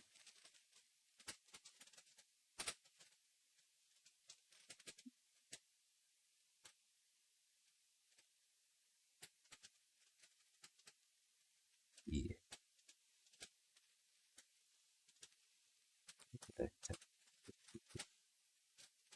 Okay, that's my HDMI port. I can feel it. It's like you can feel the port, but you can't plug it in for some reason. What's going on?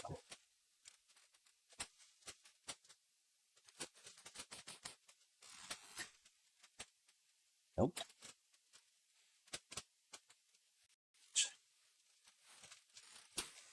I was struggling with that for so long. It's kind of sad. Okay.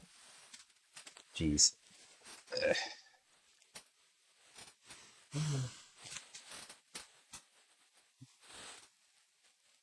Okay, this is my PS4. Oh yeah, my PS4 makes no sounds, by the way. Wait, oh, why is it not? It's not. Why is it so it's not plugged in? Oh, jeez. Please, function.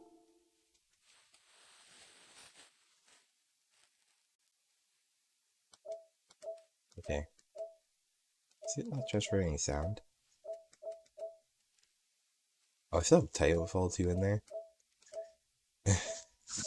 Okay, where's my hard drive that I have my games on? Somewhere here.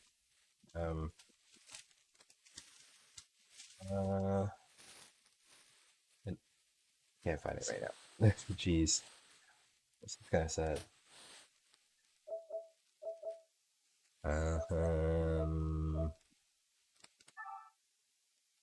Okay, probably have to check for updates, most likely. Yeah, obviously.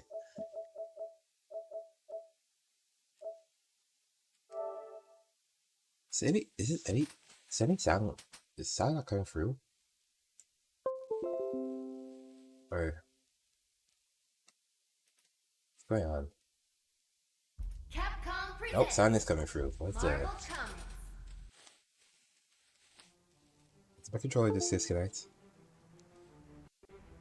Oh, gosh. Oh, I know what's going on now. I'm like, why does the sound keep not coming through? It's because it's stupid. It keeps on switching to the headset for in the controller, which I'm like, that's so dumb. Okay.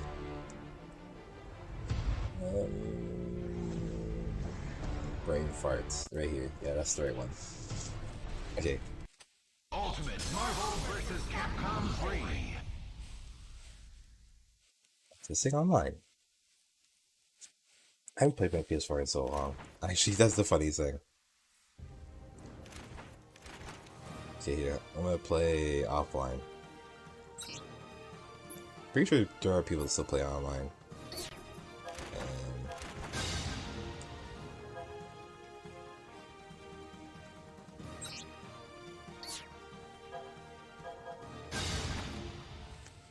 Okay.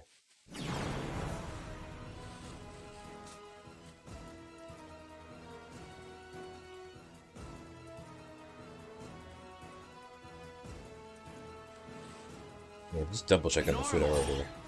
Welcome to the world of Marvel vs. Capcom 3, where the finest heroes assemble. Get ready for the fight of your life. Okay, it says my food will be here in 10 minutes. Well, not even 10 minutes, 9 minutes actually. Okay, here, let's Beautiful Joe. Okay.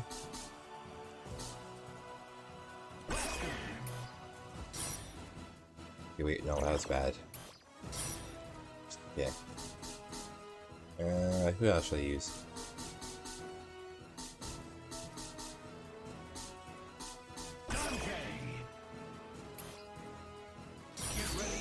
Okay. Get ready to fight. I'm gonna get my ass kicked. Oh, wait. Aha, jeez. My claws have been aching for some action. Okay. The controller just disconnect. Oh no, it didn't.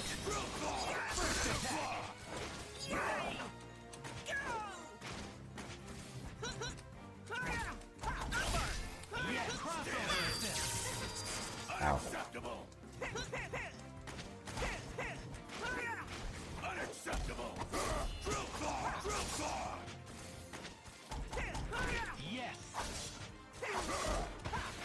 Okay, I'm trying to remember how she played. I don't.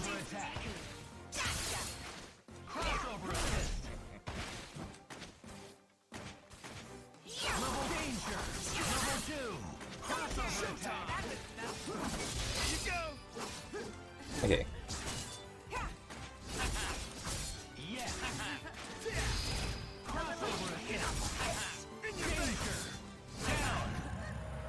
Hey.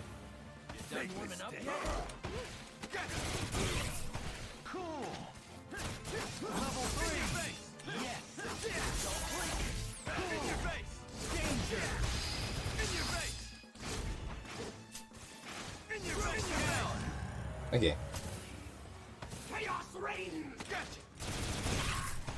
Shuma Goras.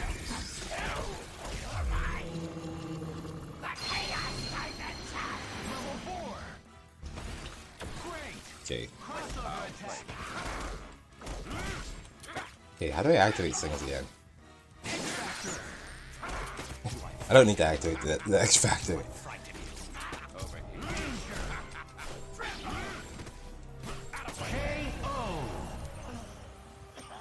You win! I am the only god. What? Okay, okay. Some way he can lose his glasses, and then if you do a taunt, he'll just put on a new pair. Like seriously. Fight of your life. Dante. Versus Dante. Fight or what? So, you gonna fight or what? Jeez. Get ready to brawl. Fight! Why is the game focusing on alt? Okay. Gotcha now. First attack. Good. In your face. In your face. In your face. Great. Break away already. Gives you chills, don't it? Crossover attack.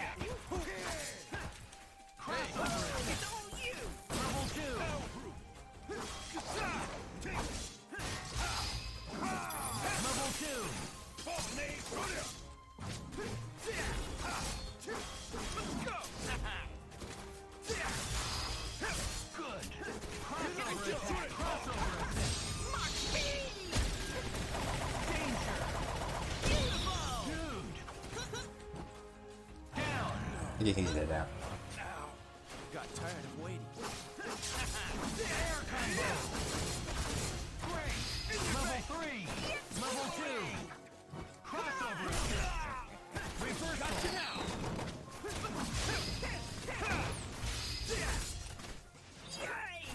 Yeah, I found. Danger. Crossover attack. Yes. Danger. Yes. Gotcha. Cool. Down. I can still.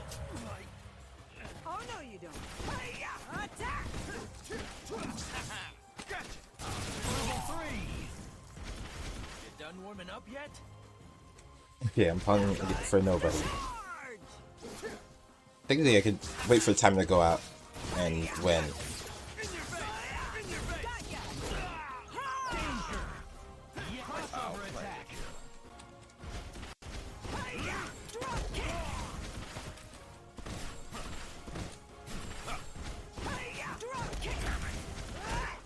Oh my gosh. Do I frighten you? Max out. I don't think so. I don't think so. Over here. Danger. Okay. Crossover attack.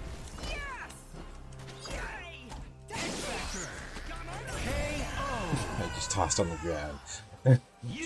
I just triggered it just to toss her on the ground. But that was just wow. Get ready for the fight of your life. Wait. Learn your place. Okay. Check me out. I'm the ghost of Christmas. Kick your ass. Get ready to brawl. Fight. Breakaway. Yeah, it's funny because like I think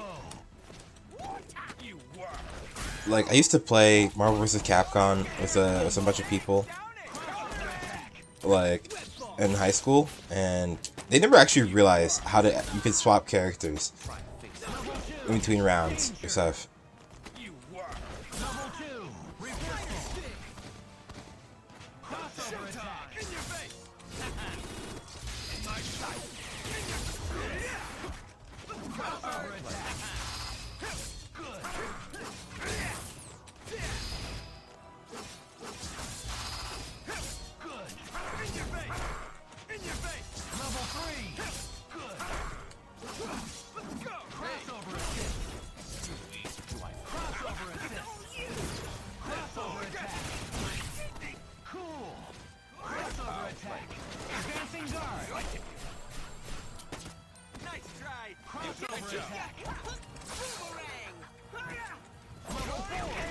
Okay, jeez.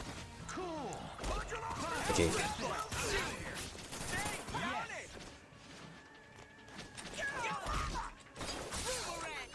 Crossover assist. I'm out of here. Crossover assist. Danger. Yes. X-Factor. Get along, little doggy. Danger. Okay. How do I actually trigger one of those those moves? Okay, actually, wait. So my food's already here now, right?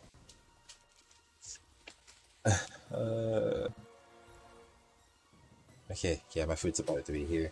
I'm gonna go to standby and come back.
No.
Okay, I'm back with my omelet.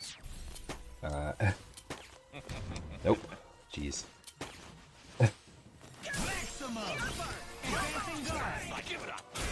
Oh. Oh, yeah, I forget that I play better with a stick. I was not using the stick the whole time.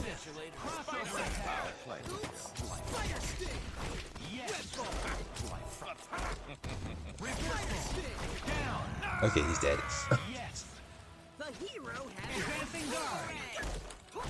I don't remember how I actually do. Okay, he's dead. How do I do a technique?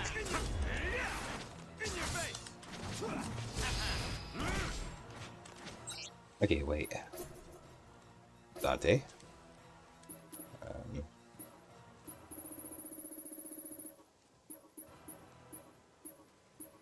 Yeah, I don't know which was.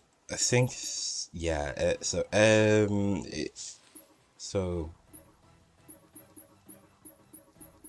Okay, I remember what each letter means. Actually, it's the funniest thing.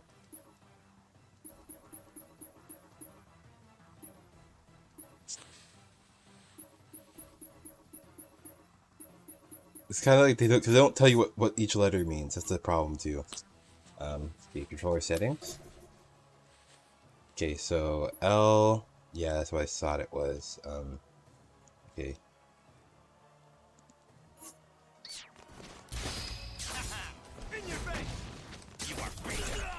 Okay.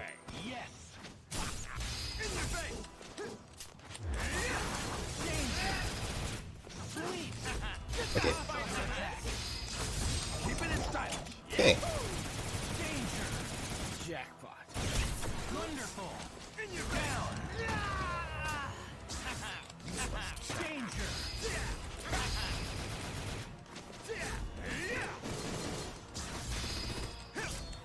Yeah, he's just guarding. He's guarding the whole time.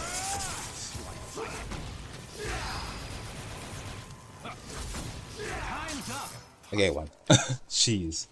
This is a double trigger. Okay, I'm gonna open up my omelet. Jeez. I almost double triggered. Like, oh, man. Let me move my keyboard out of the way so I can put my food in front of me.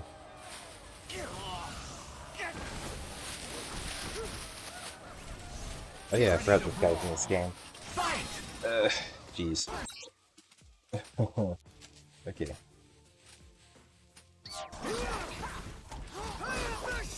Oh jeez. Oh, okay.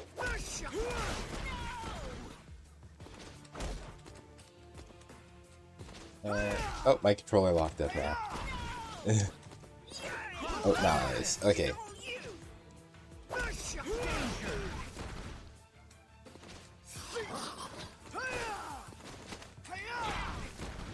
Okay.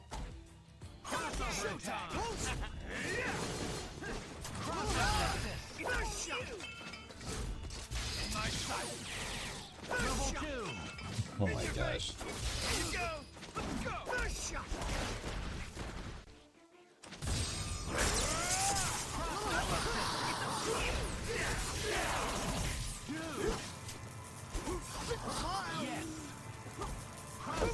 Attack, attack, attack! Did my controller just disconnect again? Oh, jeez.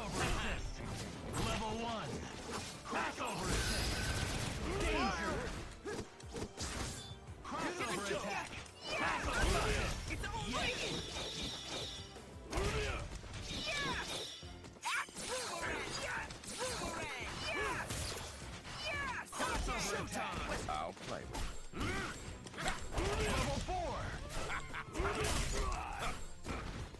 Level 2. Advancing guard. Mortal soon. Nothing to me. Danger. Take it easy, okay? Crossover assist. It's all you. Crossover assist.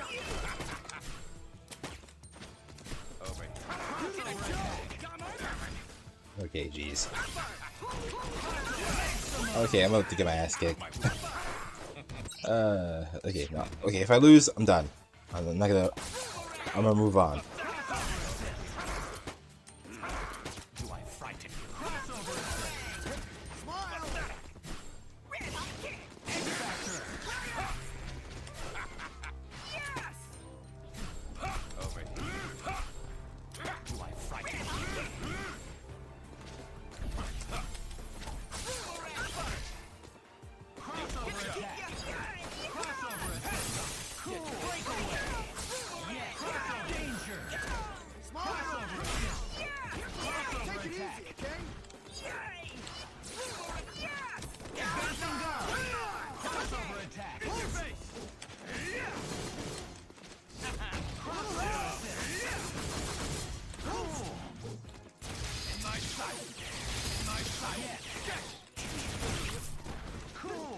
Okay, jeez. Time's up. Okay, do they win or lose? Okay. Oops. Gotta get these pictures in before deadline. Okay. Well.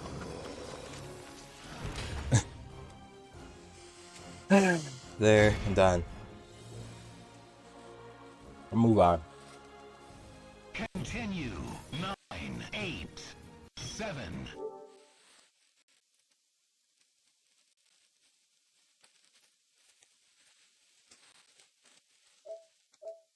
Thanks for playing. Come back soon. Yeah, okay, I wanted to close the game. Oh man. Ooh.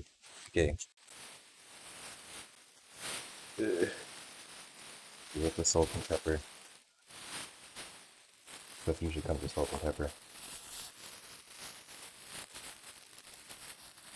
Well, the part of the omelet. The last time I bought this omelet, it had no cheese on it. Because usually I buy it with cheese. And last time I had none. And I was so sad. And I was like, that's super sad. To have no cheese. Okay, please. Oh man. Good.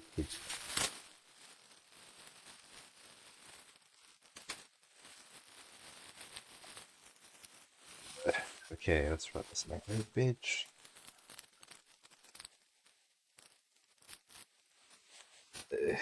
Honestly, this tater stuff that comes with it, I don't think anybody really cares for it. I don't really care for it. I'm more coming for the omelet. I just eat it because it's here. I eat the tater because it comes with it, but still, I mean, I'm buying for the omelet.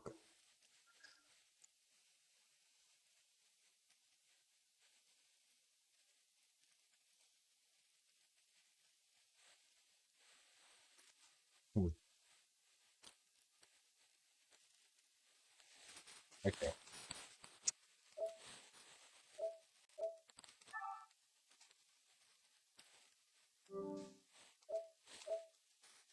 Where's my hard drive that has all my games on it? And it's somewhere here.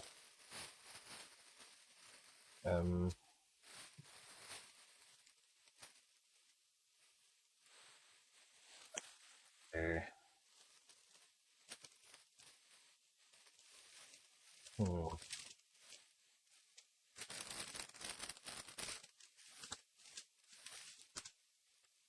I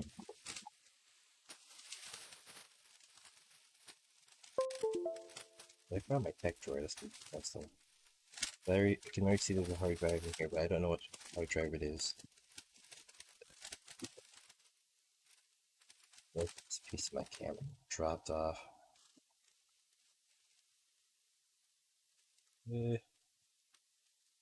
Please, can you go back on, please?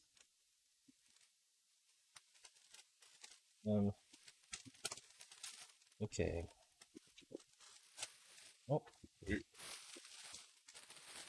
Oh. Oh, this volume boy. Where's the hard drive I'm looking for?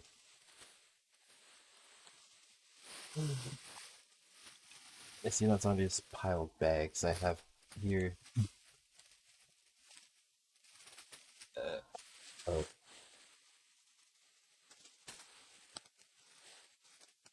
Jeez. Okay, this is bad. This is... keeps disconnecting. Okay, wait. Oh, what am I doing? Okay, here, I want to check if, Destiny... Where's Destiny 2?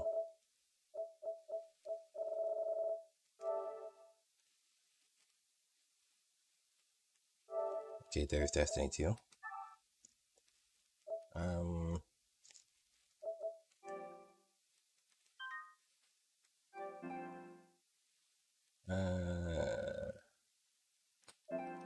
Space. Jeez. Here, no, let's delete this one. Right.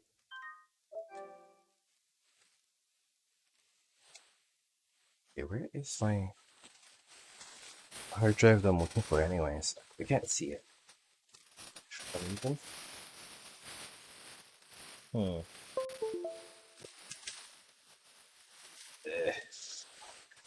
Jeez, that keeps on, it's like, disconnecting. Please. Oh.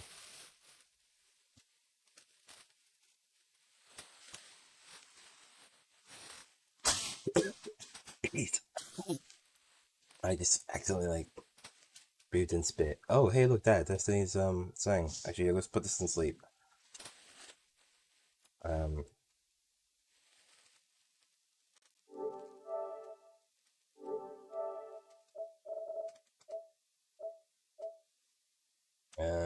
Actually, yeah, these ones to go here.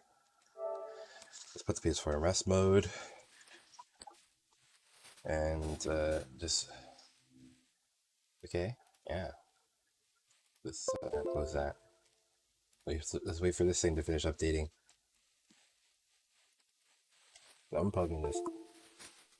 It's gonna make that sound every time. It's gonna be annoying.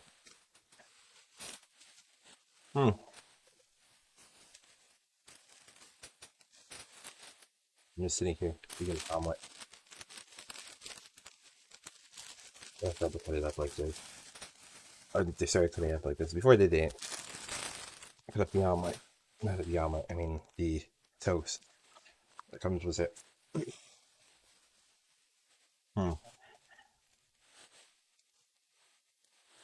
Where's my knife?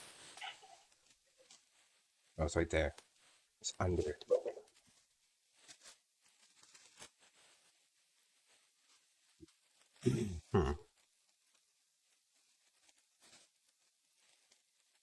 Jeez. Why is my omelet breaking apart?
Oh,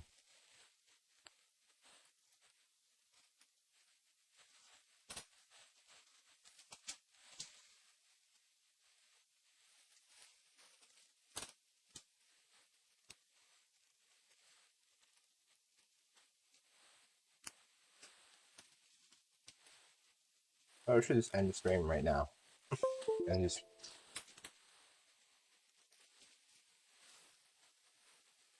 No, okay, I'm gonna end the stream. I'm gonna end the stream and restart it. Add a new stream. So, yeah. Yeah. I'll wait a couple seconds and then end the stream.